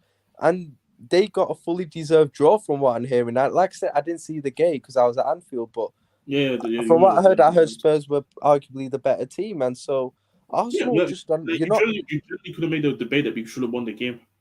Yeah. And then they were gassing up their game in the Champions League in midweek. The 4-0 against PSV at home, like, oh my days, what a statement win. The Champions League, and we're back in it, you know. We belong here and all that. They're such a cringy team, we have to talk about low key because we haven't had the You know what? You might get to it. This is how doing the most is, people. So yeah, go on. Carry on, fam. Do your thing. Before you go, hold up 1 sec. And for those that are talking, NFL show is now live on the Kick, people. So if you want to get over to the Kick, the NFL Talks, the Over Football show, then people lock in. Dolphins put up 70 and Cardinals upset Cowboys. Whatever that means, that's the title of the episode anyway. So I don't know about NFL. Hey, by the way, winning, dropping on the team 70, you must be disgusted. But yeah, go on. And you lot continue to vote on the poll as well. Go on. But you know, there's such a sensitive fan base as well. You know, like you can't, if you even say one little bad thing, one little bit of criticism about Bukayo Saka, who, let's be real, hasn't been that great this season, and apparently wasn't that great yesterday. No, he wasn't. Arsenal fans get all in their feelings about it. You say one little bit of criticism, it's, you know, they defend their star boy like. Honestly, it's just you can't criticize their players, bro. You can't criticize Starboy. You can't criticize Odegaard because they just get in their feelings. Odegaard apparently went missing yesterday, but no one was. Their fans won't speak about it. That was their captain. Right. Everybody is the real number 10 until the real number 10 shows up at the Emirates. Yeah. That's the thing, bro. Maddison showed up yesterday. Odegaard didn't. I'm saying this is what I'm hearing, and I've heard it from pretty much everyone, so it must be right at the end of the day for one thing. But also, it's the man. I can't stand Arteta. You know, I literally can't stand the guy. He's so like arrogant. He's such a cringy person. You know what I hate about him? He's trying so hard to be Pep. He's trying so hard to be Pep, but he's trying to revolutionize football. He's trying to put his own steps. He's such a cringy guy. He's not revolutionizing football, Ryan. He's not. You know what he reminds me of? He reminds me of one of those annoying tacticals on Twitter, bro. Like Arteta. Like he literally reminds me of one of those. Like, and then I'm all of a sudden hearing about, oh, he's come up with this thing. He's always wanted to sub keepers on, and he's wanted to make substitutions with keepers. Like, who the fuck do you think you are, bro? Like, genuinely. Like, Jesus he legit Christ. Thinks he's Pep, bro. It's annoying. He's my days. Like, I can't stand him, genuinely. Like, I hate him. All right. You know, when it comes to Arsenal, for me personally, there is something definitely wrong that's going on there. I just don't know how to explain it, if that makes sense. Like, something. Give it a go. All right. In the sense that I actually think, you know, I think actually, man tried to go on, carry on, yo. Man said, yo, I kept it stuck. He thought he doesn't have to analyze it. Like, okay, fair enough. Yeah, you know what, man? I think like going forward, like we've said this a lot of times. Gabriel Jesus, I just don't think he's going to be that clinical enough to give you that number of goals. Same with Eddie Nketiah. I thought he was a savior. Like now you're hearing they're going for like what's it called, Ivan Toney now. So that maybe that might help them out. I'm not sure. Obviously they lost Martinelli, right? But obviously they've got a good replacement, Trossard, in my opinion. You can do a job there. But like these injuries, apparently that some of these wingers have been holding for some time. Yeah, apparently, like, because I know we heard about something about Saka's got like some sort of Achilles injury that he's like working with, like that he's been working on with. Like those sort of injuries are nasty injuries. You know, like you have to be careful around them. And like when you're playing this guy week in, week out, particularly someone like Saka, yeah, it's the same situation I've said, yeah, which is probably gonna happen with Man United, where he's gonna start like getting these injuries. Same we've seen it now with Pedro as well, where he's been playing so many games now that his body can't take the level of overload that he's receiving now. So I can't lie to you, man. I'm not surprised when I'm hearing that Saka's not been playing well, not been doing, because this guy's body's overloaded in my opinion. He's played too many games. He needs to actually sit down, relax, and rest. Like Odegaard not being, cooking in a game, yeah. It's interesting because he's been one of their best guys, but like sometimes in the biggest moments, he's not showing up either. He can go missing in games. He definitely can. Yeah, bro. And but you know what it is with Arsenal as well. It's like yeah. I just want to say also, like, I don't know how this David Wright and this Ramsdale thing's gonna work, but we'll see how that goes. That's another thing. Then you've got like Ben White as playing the fullback now. He was playing it somewhat well last season. I just think that you need to put a proper guy in that position, in my opinion. You know what I mean? If you want to get the best out of that position, play someone that can actually play that position quite well. And big up to Saliba. He gets a lot of hype because of the fact that he's young and he's doing well. Look, and listen, don't get to Saliba's a good player, but they need to also realize this guy is gonna make mistakes. Like they need to stop overhyping their players. Ironically, I felt like he was their best player on the day. Thing is, I love Saliba, but they are they're putting him in conversations he doesn't belong in. I hear your overall point though with that one though. I heard that. Yeah, obviously we know what's going on and Gabriel in it. You know what I'm saying? He's just got the Boze moment in him. We all know that. But with Arsenal in general, even when you say all of that, they've got some sort of level of skill talent. But like, it feels like what's going on in that club here is that either the manager's doing something where he's overcomplicating the situation, or like the tactics are like wrong. Like there's something that's not working right now. There's like a lot of things here. It's hard to just say it's just the manager. It's itself. You know what I'm saying? Like there's something else also that's not including the manager that's not clicking like it did last season. I'm not sure how to explain it, bro. I just want to quickly say, because I didn't have the chance to talk about them man across the road. These wolvish motherfuckers, bro. Go back to originally. These guys were talking their chest. I had to hear that shit all week. The moment Postecoglou said we're gonna play the way we want to play, all these Arsenal fans in the bookmarks, even Son, he was saying at this moment in time, Arsenal don't want to see us. Son said that a couple of days even before the North London derby, the bookmarks I saw on the post. Arsenal fans were ready to crush. They went from we're gonna play your way and you getting dominated 5-0 to wait till they get injuries and then let's see how Spurs play.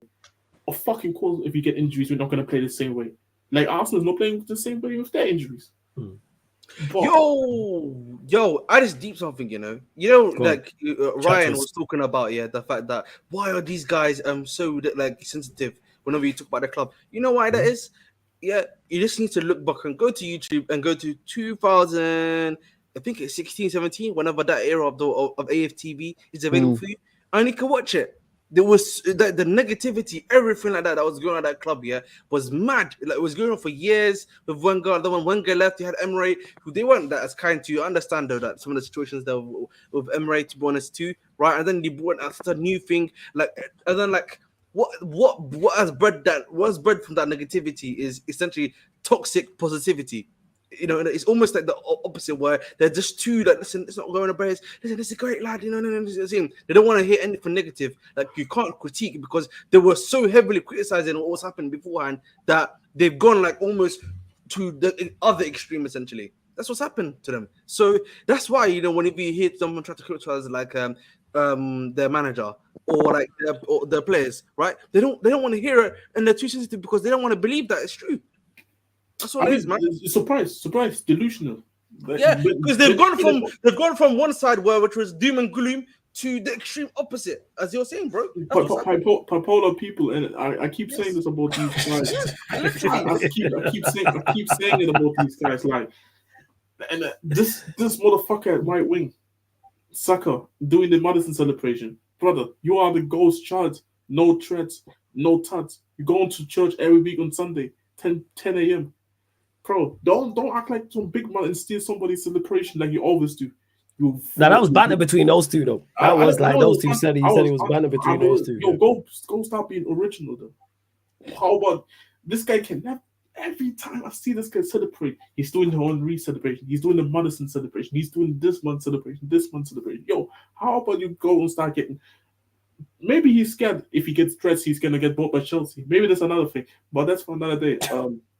Like I said, throw some balls and find your own celebration. I know it's banter, but it's cringe, bro. Stop being original, bro. And yeah, people gonna go at Romero. People wanna go at Romero for having a bad game just because he scored an own goal and he had a handball which was unfortunate and it was going to go in anyway. I would say these two incidents, Romero didn't have a bad game. He just played his normal game. Again, Edogi started off a bit poor. Baller. And he locked up the best right winger after Salah on the yellow card. He did very well. He locked him up. He did very well. Some people said, yo, Saka's better than Mo Salah. He locked him up then. Yeah, so basically we locked up the best right winger in the league then. And who else? Who are these frauds? This fraud Jesus. If Jesus comes back, he's gonna mash on them. Let Mickey can't defend. That's what they were calling him. Mickey can't defend. Yeah, Mickey can't defend. That's what they were saying. That is A1, and I rate him. He's done very well so far. But that's Mickey can't defend. Yeah. Sorry, that's the good. That's a hilarious standing. But someone said, okay, if Jesus sees him, he's gonna spawn him. And what happened? Jesus got the chance to actually score a goal, but he tried to murder somebody in the stands instead of shooting at the goal. That's what he was trying to do, shooting the ball over the top from inside the penalty box. Nah, this guy. Who else? Declan Rice. I told you this at the, yesterday on my timeline. Declan Rice. He ran from the Bissouma test. He didn't want none of that. And now they're saying, the injury is not that bad. So pretty much he ran from Bissouma. This will happen, and you man can't take it. And I'll tell you which Arsenal player I want to rip into as well. I've always wanted to rip into. I want to finish off real quick. And Han Son. These guys told me, yeah, Harry Kane is gone. Who's going to score the goals for you in the North London derby now? No, you can't do shit no more. Han Son rises from the east. That's what they say. 2 goals on your head top. And you can say, unlucky. This was just lucky goals because Saka didn't clear the ball, Raya didn't clear the ball, and Jorginho did the fuckeries. Okay, so if Romero didn't plug the shot and Romero didn't put his hand there accidentally, which he couldn't do anything about it, you wouldn't have scored a goal too. So don't do that thing about lucky. Dominators. They're just, and we are in phase 1. We are in phase 1. These motherfuckers are at phase 4. Oh my god, that's another thing, man. This phases they keep phase 4. Is this Marvel, man? I'm watching. What's going on, man? This is what they say. This is what they say. Man. No. I hear what you're saying. Bro. That's what I'm saying. That's something that kind of annoys me, bro. Why are we talking about phases, bro? The only time I want to be hearing about phases is in football when we talk about phases of play. I don't want to be hearing. I want to be hearing about it in Marvel as well. 2 things. Yeah. No. I said in football. I'm saying in football. Oh yeah, in football. Oh yeah. First. But the thing is, Arteta did the same thing, bro. Because I remember, I think it was around last January when they were like top of the league, and he was saying like, the next phase we go on is just going to be unreal. Arteta said that it's going to be along those lines. That next phase was you bottling the title in horrific fashion.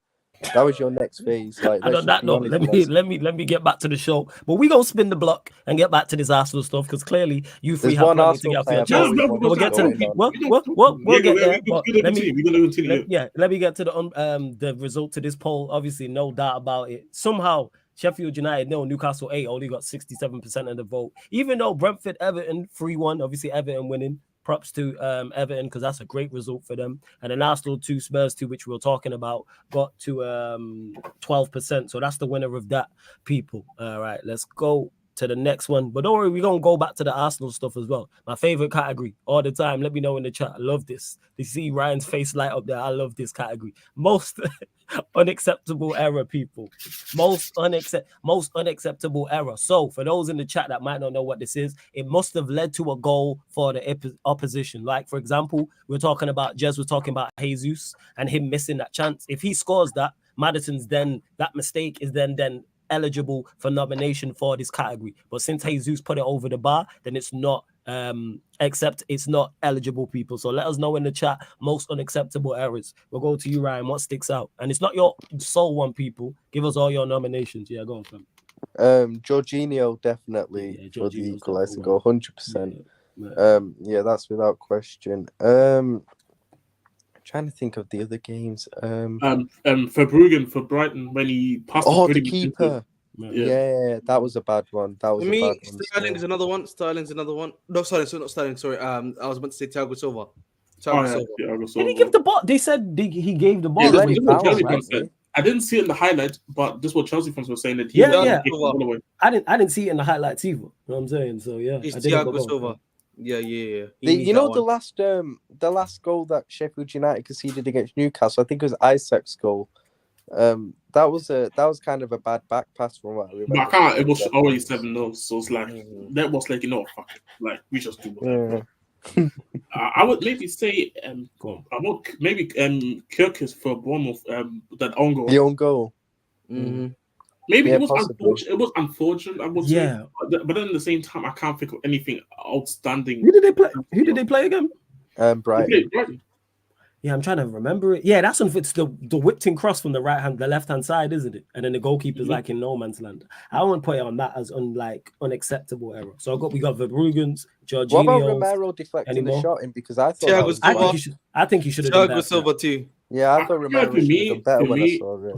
For me personally, I heard people saying that, but at the same time, if you didn't pluck that, we were talking about maybe Saka putting the top bottom corner, and then he said, why didn't Romero engage earlier or try to? I thought it was going wide, to be honest. I'm not sure. It's just I think I think he's right to try and block it. I think the way he's tried to block it is the problem. Yeah. I heard that. I think he needs to try and get his body like around the football more.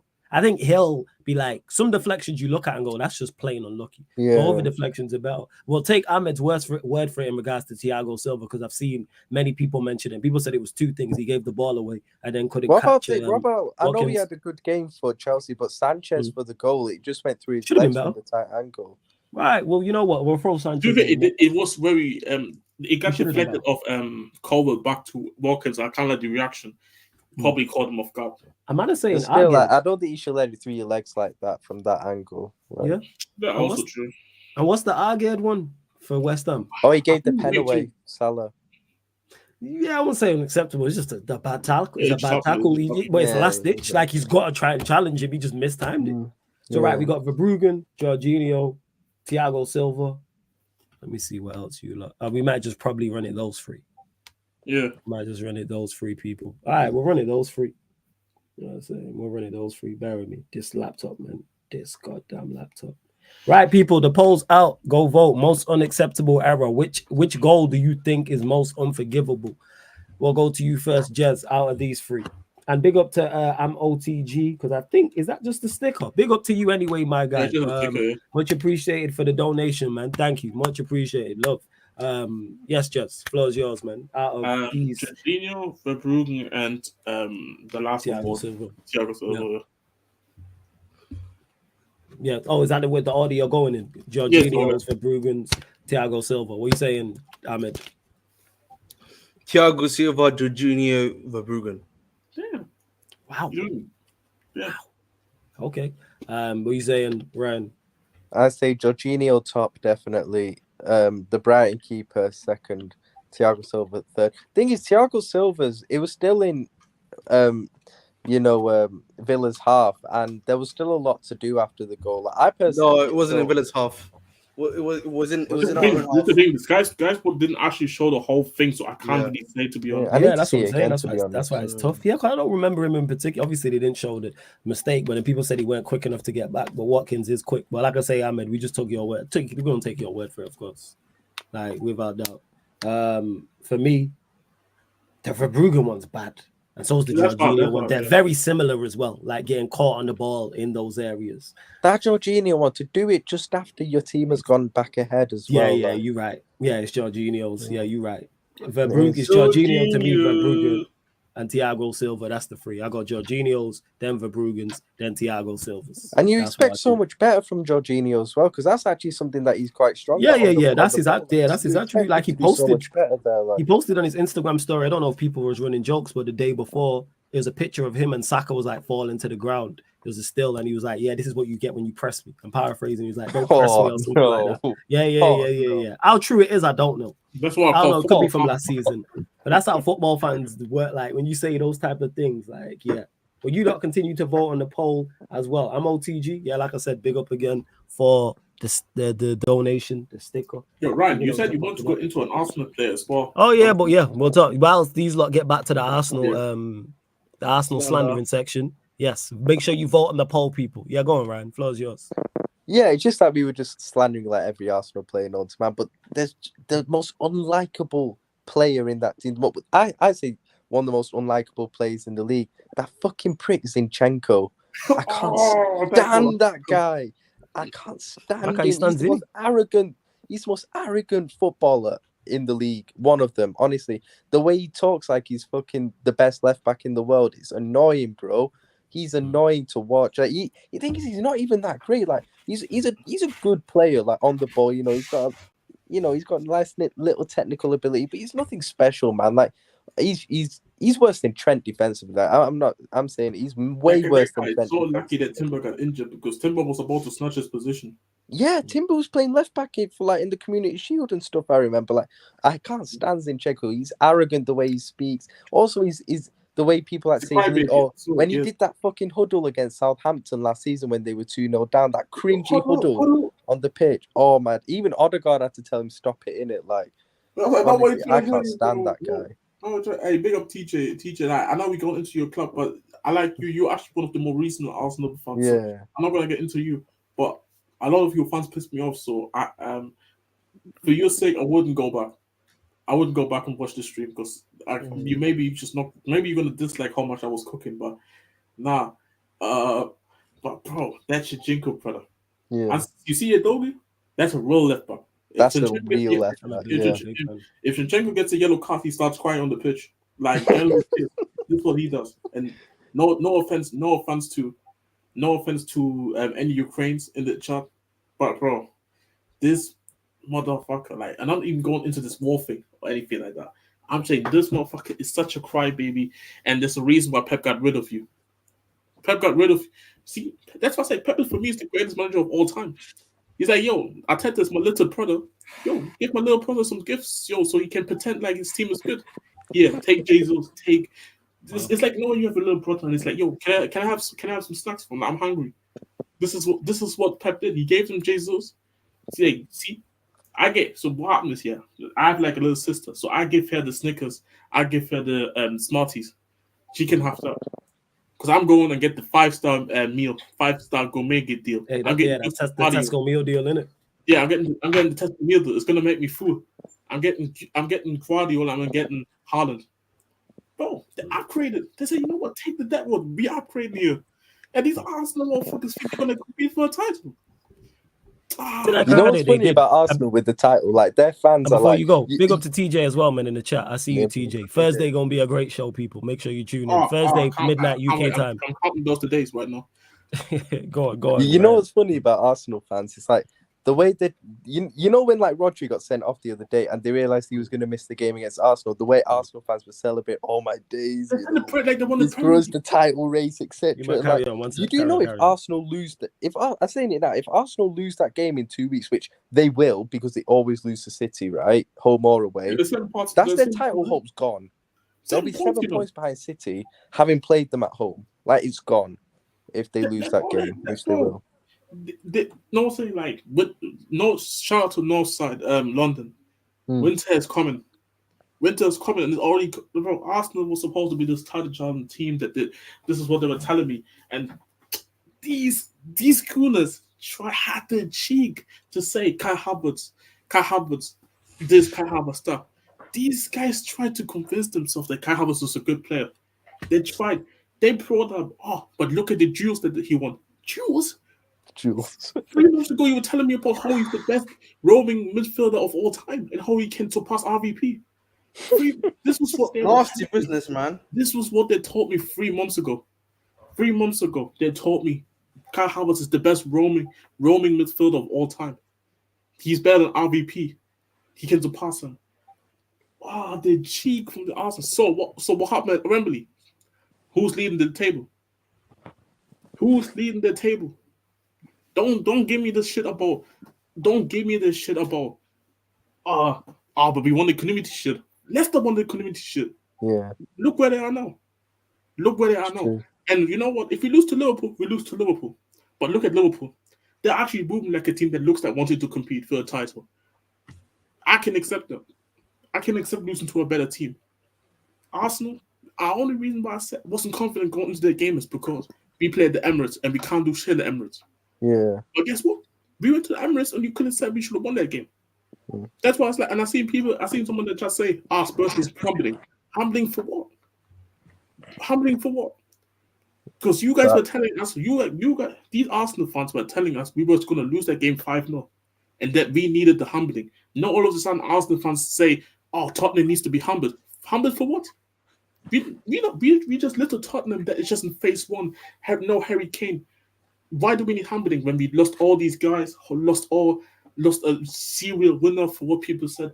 Tottenham's not even going to get top 8. People didn't have Tottenham in Europe. I didn't have us in Europe. So why do we need humbling? Why are people so scared of Tottenham? Can I just say, it's very weird, man. These Arsenal, it's like one of the weirdest clubs ever where they'll have videos of like, look at the way Rice looks at the Champions League ball.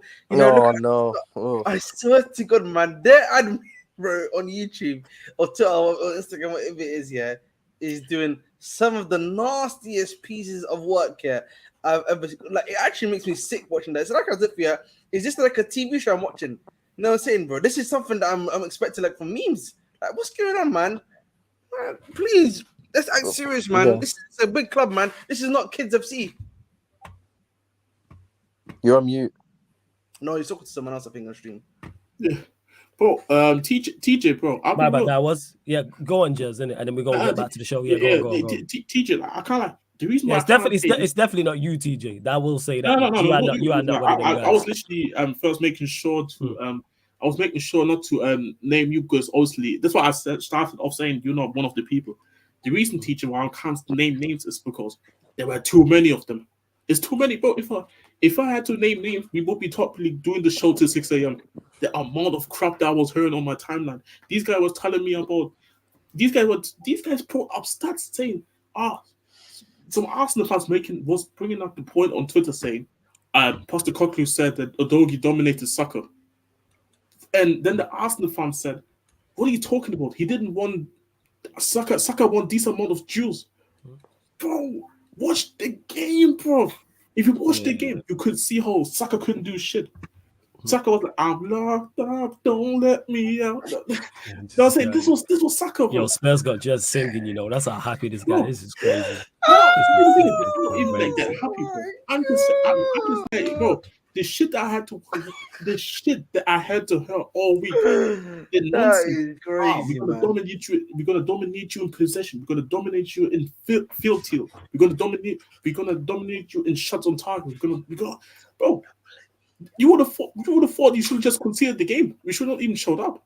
I hear that. There was a lot of confidence in regards to social media, like the errors, and I get why Arsenal fans were confident. That's just the general consensus.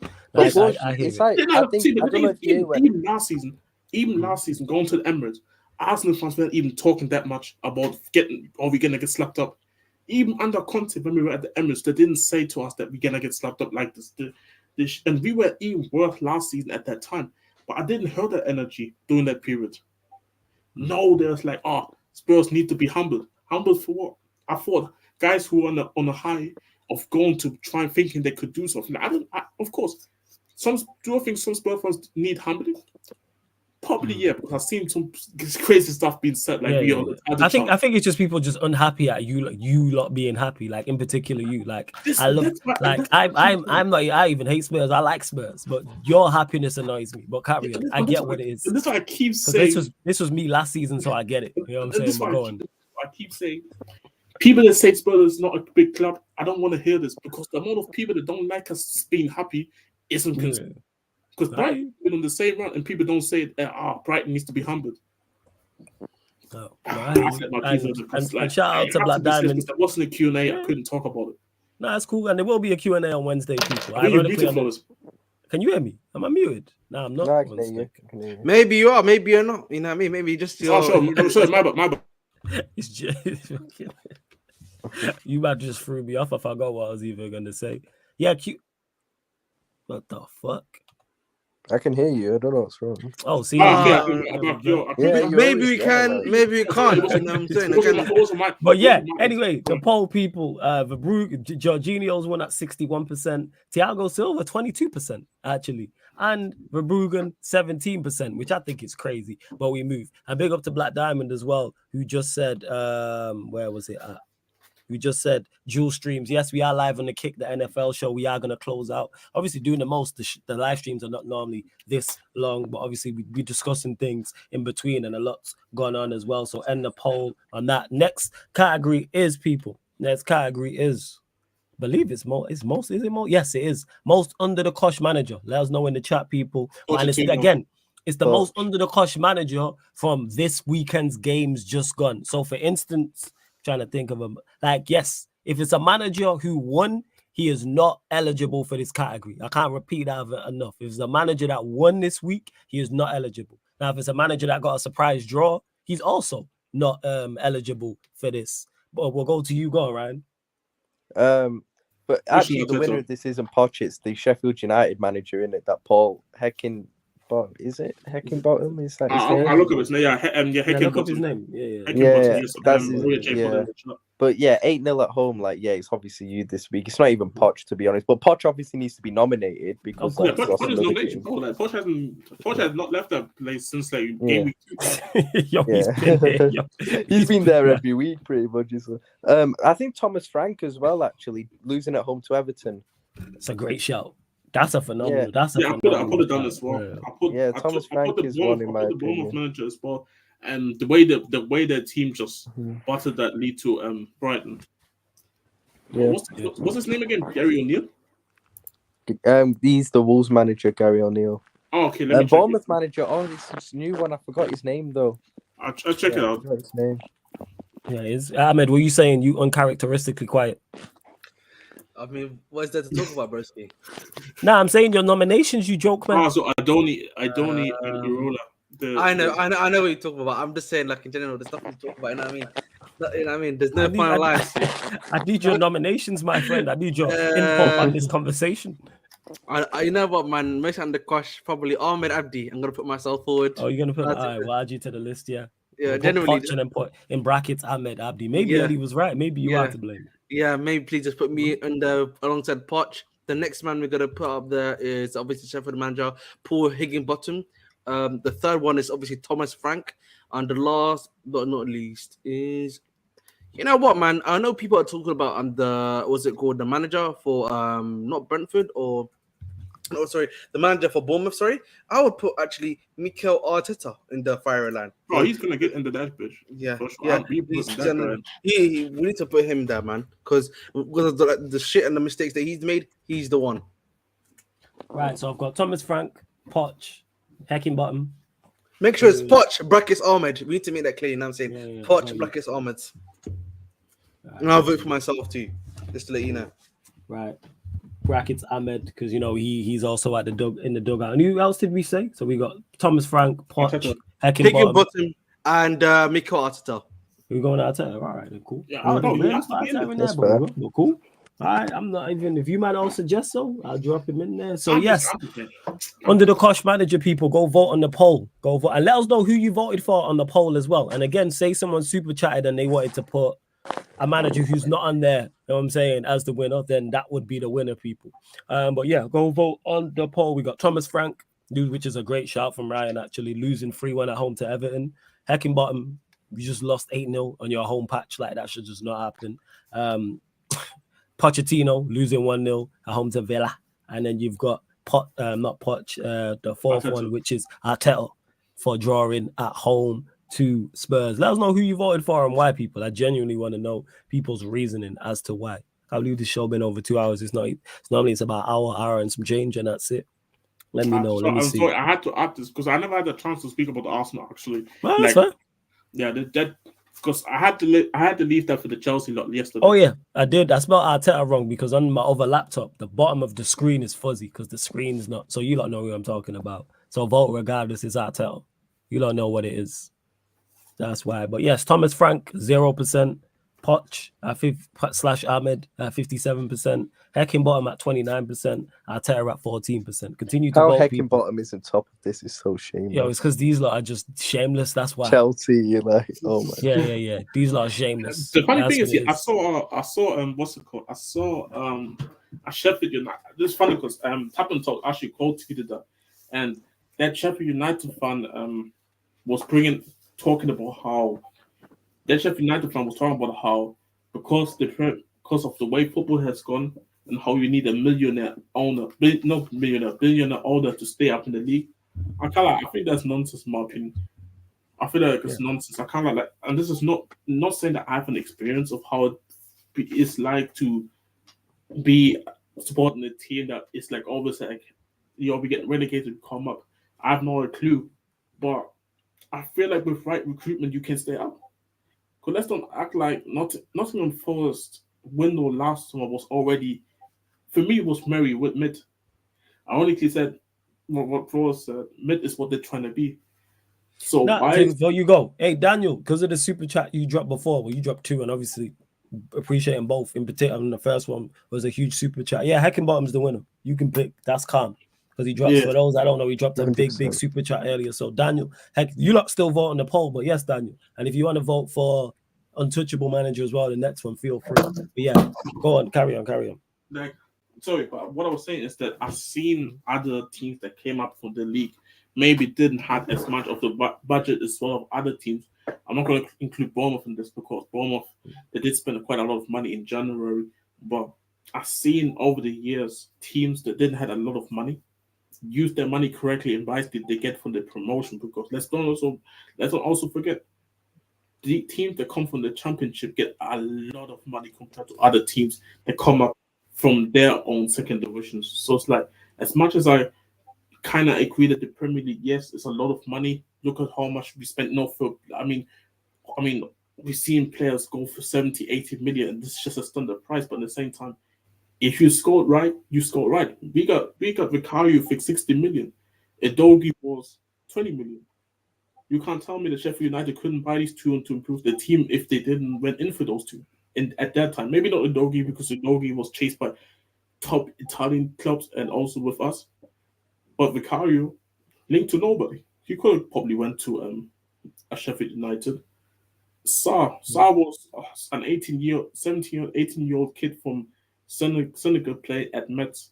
We bought him for like 15 million. So it's not like you can't buy good players to go and at least stay up. And I kind of get it. The situation, I maybe come across arrogant, but this is just my honest opinion. Like, the reality is that. Oh yeah, you're an asshole, but you do be right. But you are an asshole. Yeah, I was saying. And because your team is actually good, you're not an arrogant asshole. But you have got to back it up. I'll do the same thing. But that's the thing. I still would say the same shit though. Like people call me arrogant in a way, and maybe I'm right. Maybe they're right when they call me arrogant, but I don't like to just play around words and just being real about things. And it's just what it is. You know what it is with Jazz, man? Doin, man. If Tottenham don't do shit, man, he's always got Dortmund, man. He's got another team, man, in his back pocket, man. That is true. I mean, Dortmund doing even worse than Tottenham. So. I don't know do worse, but I'm just saying you've always got another team in it. That's what I'm saying. Yeah, Yeah. Well, it's just my opinion in the how I feel about that statement. bro. I feel like it's just one. It's just too easy of a way to look at it. Maybe look at your club. I'm not saying every club is perfect. Like my club is not perfect, bro. It's just what it is. To be honest. I hear you, but you lot continue to vote. Well, actually, yeah, still vote on the poll, but yes, Heckingbottom is the winner, regardless. And that is calm. Big up to you, TJ. First and foremost, make sure you lot all subscribe to TJ Warren TV. Phenomenal channel. Make sure you do that. You can see him here every Thursday at midnight on the Manchester United Arsenal show, Man United podcast.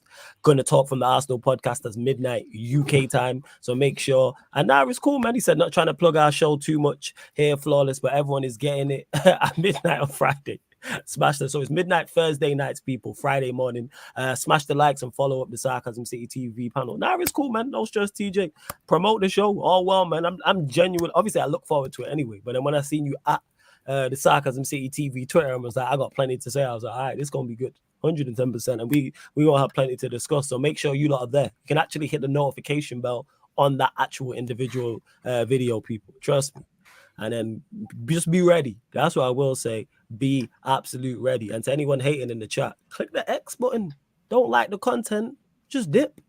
Hey, you lot got main character syndrome. If you don't want to be here, cool. You don't have to enter the city. Just drive past it. It's cool. I'm saying, just keep it on driving, man. We welcome all. This exactly. When I see the Arsenal stadium, I'll drive by ASAP. I don't want to be there. Facts. Just drive by. Like, you don't. No one said you have to enter the city. You know what I'm saying? Like, just drive past, please. I beg. Click the X button, man. You know what I'm saying? Main character syndrome for real, man. 2 a.m. in the morning, man. Go kiss your woman or some shit, man. Like, what the fuck? Yeah, that's it. Just like, yo, just keep driving, TJ. Like, that's all it is. Because there's enough people here who do enjoy the content. Love to all of you lot. Bump up the likes, though. I might even said that because that's how packed this show has been. Get us up to 70 likes, people. Hit the subscribe button as well. This other laptop's moving mad slow, so I don't even know how many subscribers we're on. But hit the subscribe button, please. Hit the notification bell. Make sure you subscribe to Ahmed's channel.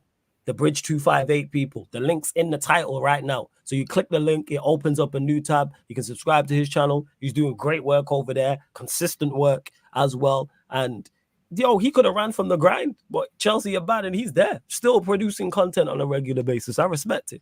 So yeah, for real, I do. You could have easily ran from the grind and said, forget this.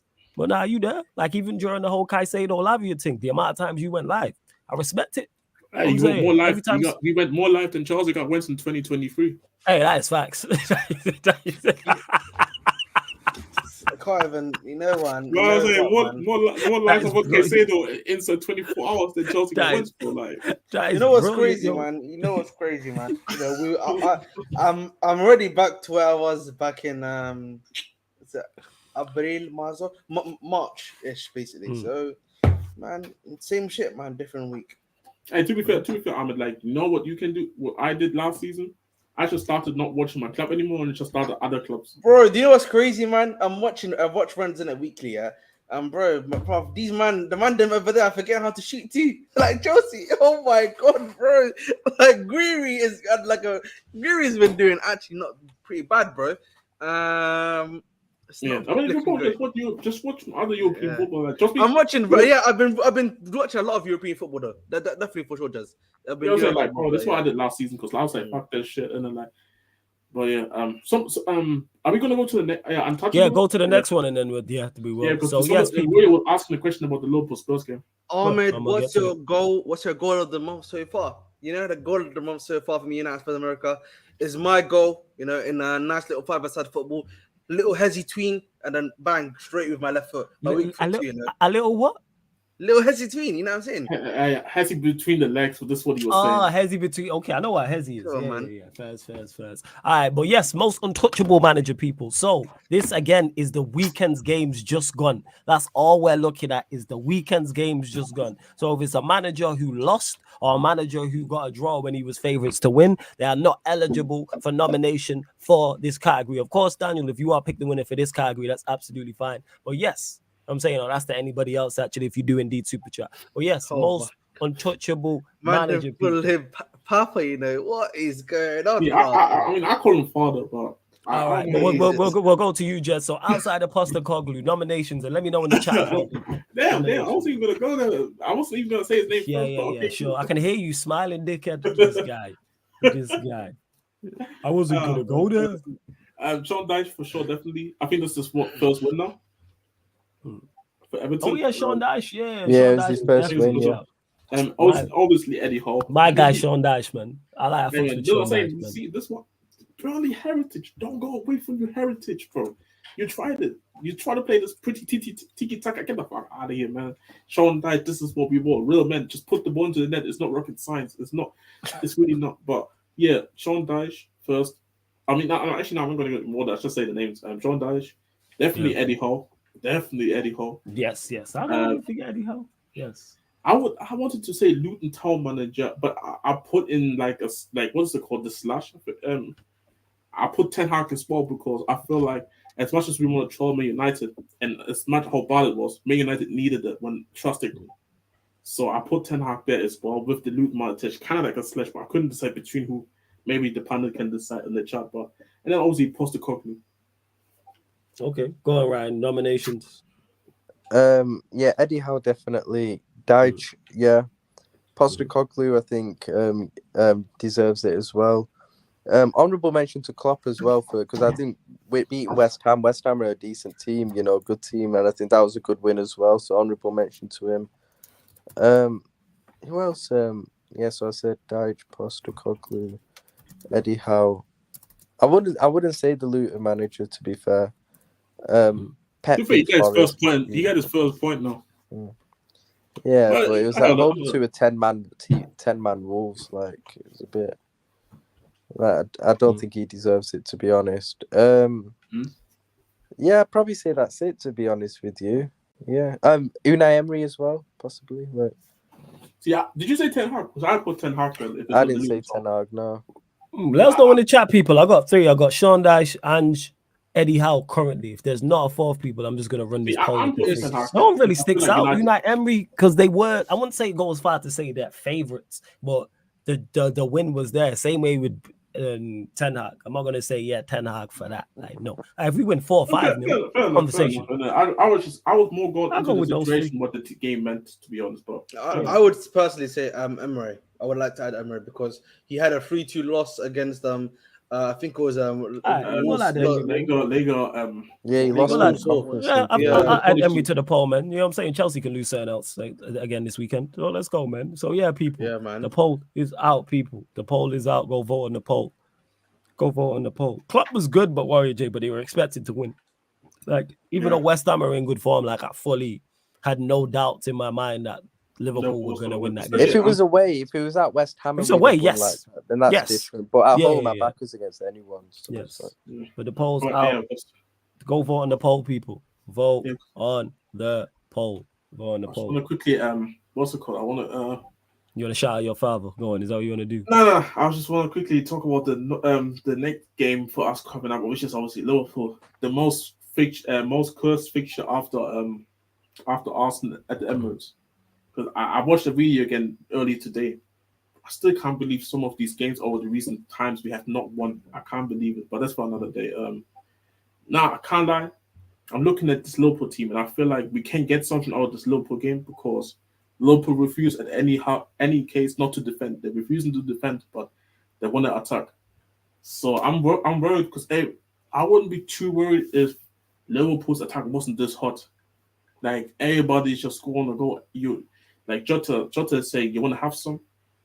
Salah saying, you want to have some. Like Salah's bringing up now his playmaking back too now. So I can hit you with the 2 flex. You want to get hit? Do you want to get hit with the shot, bottom corner, top right, penalty, whatever, or do you want me for the outside of the boot now? And then Darwin Núñez just consistently just getting whatever happens. Yeah, maybe you miss a chance, but he will eventually find the goal now. So it's like I think our defense can handle with Liverpool. But it's a lot of firepower. So, I don't know what to say. We are at home, though, and the mood is just really good. But then again, we had games where we should have supposed to even win games, and we still don't beat Liverpool. So, it's like, I stay positive, because obviously people call me always negative, even though we've been good. So, I say I say 2-1 for us. I say 2-1 for us. But if I really would be honest, I say 2-2 again because like Liverpool just score goals in it. First, and you lot continue to vote on the poll. So you're saying 2-2 in regards to prediction. Ryan, your prediction? Spurs Liverpool. I don't know. If I'm being genuinely honest, I think we're going to lose in it because even though we're on great form and, you know, in terms of results, I couldn't ask for a better start to the season, in my opinion. Like 16 points out of 18 with the fixtures we've had. I'm really happy with that. And I am like really excited about this team. I genuinely really like this team. It's a completely different feel to last season. And there is a genuine, like, real good vibe about the club at the moment. But I just feel the way we've been starting games, even yesterday, we didn't start well again, even before we scored and went 1-0 up. They had a couple of really good chances that they probably should have scored. And I just feel Antonio one sticks out. Yeah, the Antonio one, he can hold that. And but I just feel if we start like that against Spurs, they've actually got the place to punish us. Like Wolves didn't. Wolves couldn't get that second goal. Wolves that played us first half when we went to their place a couple of weeks ago, but they couldn't, finish us. Do you get what I mean? They only went in 1-0 up, and I knew we were going to come back. Whereas Spurs actually have the ability, I think, to go 2 or 3 up if we play that badly. Do you get? And then there's no coming back really. So I'm worried about that. If we're solid enough, then I think we'll win actually because I think we've got enough firepower for Spurs, and I still think overall we're a better team than Spurs, even though Spurs have been excellent so far this season. And if it was at home, I'd be saying we definitely win, to be honest. Yeah, I think it would be. Because, like I say, it's not even like anything against Spurs. I back us against City at home. Like I back us against anyone in the league at home. But away from home, I just think Spurs have the upper hand going into this. I think their midfield is better than ours, even though I like our midfield. Yeah, I just want to ask quickly. Do you think Klopp is just gonna go again with the McAllister in the 6? Yeah, no, he definitely will because he doesn't trust Endo. Before you lot carry on, hey Andy, just gotta say big up, man. Much appreciated, man. He just for the super chat, he just put big up. Hey, love for everyone, man, who's supporting genuinely. I mean that. Whether you're super chatting, whether you're in the comment section on a regular, whether you're a silent viewer, which popped up like with the 8K. Saint as well, I seen you say earlier, congrats on the 8K. I don't think you're still in the chat, but salute. But yeah, Andy, big up for the super chat. Much appreciated, my guy, man. I just wanted to get to that as well, man. You're a real one and a United fan, so even more so of a real one. Lovely jubbly, yeah. In the words of Ahmed, lovely jubbly. Yeah, go on. Yeah. Because I just was thinking, because somebody in the Spurs group chat was thinking, is Klopp going to be maybe making sure to at least put Endo there? But then again, Endo just has not been good. Like I feel like if you put Endo there, then if Endo starts, we should be winning the game. Because I feel like he's a negative. Like and because and people always miss this group that, and I said this in the group chat. We don't know how Klopp wants to use McAllister as a 6. Because when you watch Bissouma doesn't play like a regular DM, like a Casemiro. Yeah, he drives forward with the ball a lot. Exactly. Like he plays, ironically, somebody said that, not saying they are the same players, but he plays like De Jong in that kind of way. In the role that he's playing. Yeah. And when I had an opportunity, because a random Celtic fan was talking to me, and it was like, no, actually, it makes sense now, because the 6 in Postecoglou's system isn't like your regular 6. It's like the 6 is another additional attacker, but it was more defensive or has a more defensive mindset. And the fact that Sarr is next to him, who can cover the ground. I mean, you saw Sarr for these last few weeks, and I feel like people are starting to really appreciate what Sarr brings to our team. Like we said yesterday, we have like one of the best midfields in terms of balance.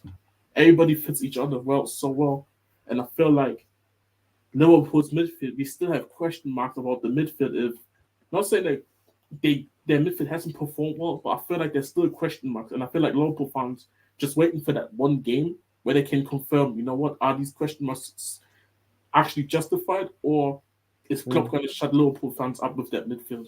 The problem is we still don't know if his plan is going to work. Do you get what I mean? Because his plan at the moment isn't to use a natural DM, otherwise Endo will be playing. We just don't trust Endo. In fact, his Endo was brought as a squad player from the beginning when he brought him. And I thought that should have been fairly obvious to everyone. It was obvious to me. It was obvious. Yeah. I never thought Endo was going to be a regular starter for us.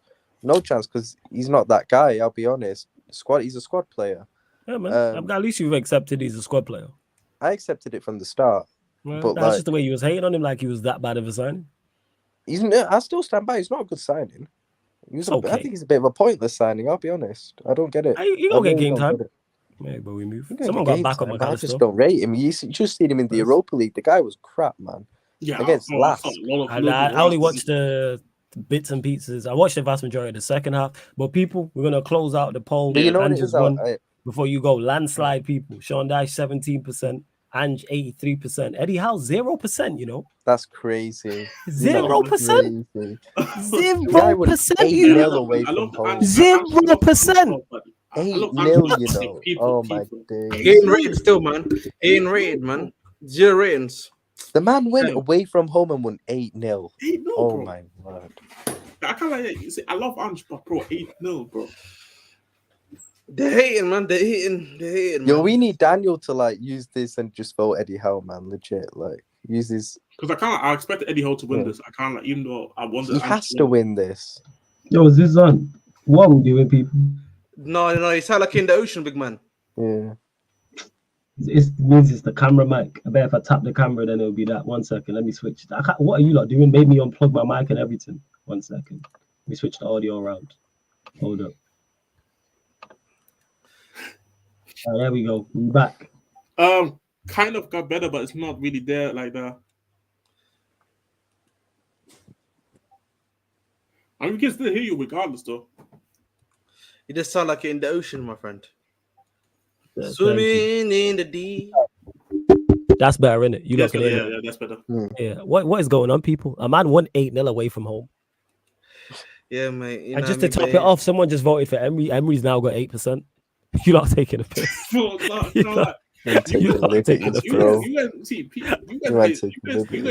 Shout out to Daniel. He saved you lot. Eddie's got it. Eddie Howe has won it. Thank God. Because this shamelessness is ridiculous. I know this is Sarcasm City, but you lot are taking sarcasm too far, man. Not every day. Even though it's called Sarcasm City, this makes no sense. But you know, come on, what we doing? Jacob, they could have won. If they would have even 3-0, I would have said then, okay, Postecoglou takes this one. 8-0. This is they taking. Look, I had to take the mic out the stand just to realize the serious. I only do this when it's serious issues that matter. Like the sarcasm, I know it's Sarcasm City and you lot are all residents, but you lot taking shit too far. What are we doing? A man won 8-0 and nobody wanted to vote for, man. 8-0 away from home. People catching on, man. The Newcastle trainers too crazy. Respect to y'all. Respect to Daniel in it. Doncaster Rovers, he did the business. You know what I'm saying? Eddie Howe has won this. I said, fuck that lame 8-0 snooze fest. Give me Ange ball. Shout out Jacob. Hey, you know what? I respect the shamelessness. I kind of, if this wasn't 2 a.m., I would be probably just shameless too. But right. Anyways, we closing out. You know what I'm saying? Big up to Daniel every single time. Yeah, TJ, it's Sheffield United, but it's still 8-0. It's still 8-0 away from home. If it was at home, it's 8-0. No, tell me a team that generally just scores even 5-0 just like that. Yeah, it's 8-0. Like, come on, man. Yeah. And they're not even like a team who's renowned for scoring goals like that. I know. They're not a free-flowing goal-scoring machine. Bro, they went from 8 goals to 16 goals in the table. See, so they matched their tally in one game away from home. Even it's championship for them, man. Like, it's still 8-0. It's still props. Like, that's still impressive in the Premier League. No one else ain't gonna go Sheffield United and beat them 8. 100%. Maybe 3 or 4, but I don't think anybody beats them 8. We're drawing of them. The way we're drawing of them. So you're not unlocking shit in that low block. No chance. Yeah, right. Exactly. We're just drawing of them. But yeah, he saved you lot. He actually got 7%. But shout out to Daniel for the super chat because they won. Daniel saved you lot. Right, let's run through the winners of each category. So most unforgettable goal was who actually won? Was it Bruno? Yeah, Bruno. Bruno won most unforgettable goal. So most unforgettable goal was Bruno Fernandes for Manchester United versus Burnley. Most unpredicted result was what won most unpredicted result? That's how long this show's been. Was it the 8-0? It might have been the 8-0, yeah. Was it? Yeah, it was. Yeah, it was Sheffield United 0, Newcastle United 8. Most untouchable manager was Daniel gave this one. Yeah, he gave it to Daniel. Gave it to no possibly Eddie Howe. It was No, Eddie it's Eddie Howe. Howe. Sorry, obviously we're just talking about it. Like, About it, most under the cosh manager, most untouchable manager. Sorry, was Eddie Howe, Yeah. and then most under the cosh manager was Poch won the poll, but Daniel gave it to Heckingbottom. Heckingbottom, yeah. But no loss. So very new. Hey, it weren't all Chelsea this time around, Ahmed, man. You winning. And Jorginho got most unacceptable error. Yeah, that's what I'm missing. Yeah, most unacceptable error was Jorginho. Good spot. There we go. I need to sort out the banners on the thing because it's messed up. So that's what it is. There's too many of them. But yeah, love to everyone that's locked in. Big up. I hope you lot have enjoyed the show. Doing the most much longer. Then I might start doing all shows like this. I'm saying, but yes, doing the most much longer than usual. These are jokes. I swear down. Flawless with Charleston scored on the Blaze and we acting like Champions League Newcastle was impressive versus them. Yes, because it was 8-0. If it was 3-4-0, I'd hear it. It was 8. That's a record. Yeah, I think they beat our record because we beat Nottingham Forest 8-1 away from home. I think that's a record away from home. City beat a team 5-0 at minimum. Yeah, like what are we doing? Come on, we're gonna close out. Jez, anything you want to add before we do indeed close out? Fuck the guys from Woolwich. Fuck Declan Rice. I don't even hate him, but he ran for the Basuma test. Fuck Saka. Fuck Odegaard. Fuck Jesus. Fuck Arteta too. Shout out to TJ and Coach Cam because 2 Arsenal fans I can actually respect. And yeah, fuck the whole Arsenal fan base, bar them too. And yeah, like, subscribe. Make sure you go over to the Sarcasm City on the Kick and support the man there. Yes, because the man in my live now, NFL show going on. NFL Talks, the other football show is going on. Ryan, anything you want to add, family? Yeah, I was going to finish something off about Liverpool. Forgot to say it. Like, save it for tomorrow, man. Save it for tomorrow, man. You got at least one more. To the Tottenham thing, but like, all right, when we talk about the thing is, our defense isn't great. I acknowledge that, but I don't think it's actually as bad as what people make out. Do you get what I mean? Also, like, I don't think it's as terrible. Like, I think it's more so Liverpool fans saying that, but we'll talk about tomorrow anyway. Yeah, I've heard people compare it to like the Brendan Rodgers team. We had that almost won the league, but this team is nowhere near as bad defensively as that team. Like, that team was a shambles defense. This is nowhere near as bad. But yeah, we need to improve defensively. But I actually don't think it's as bad as what people make out still. First. So yeah, Ahmed, anything you want to add? The Bridge 258 as well. Links in the title, people. Again, you can find me on the Bridge 258. You know what I do there. Talk about Chelsea pretty much most of the time, every single day, as much as I can. I do videos out there, live streams. You know the lovely jubbly stuff I do there. Yeah, man. Obviously, tomorrow we're probably gonna do the preview for Chelsea versus Brighton tomorrow, and then we're gonna be playing them. But that's pretty much all I can say. Chelsea Football Club. Chelsea. I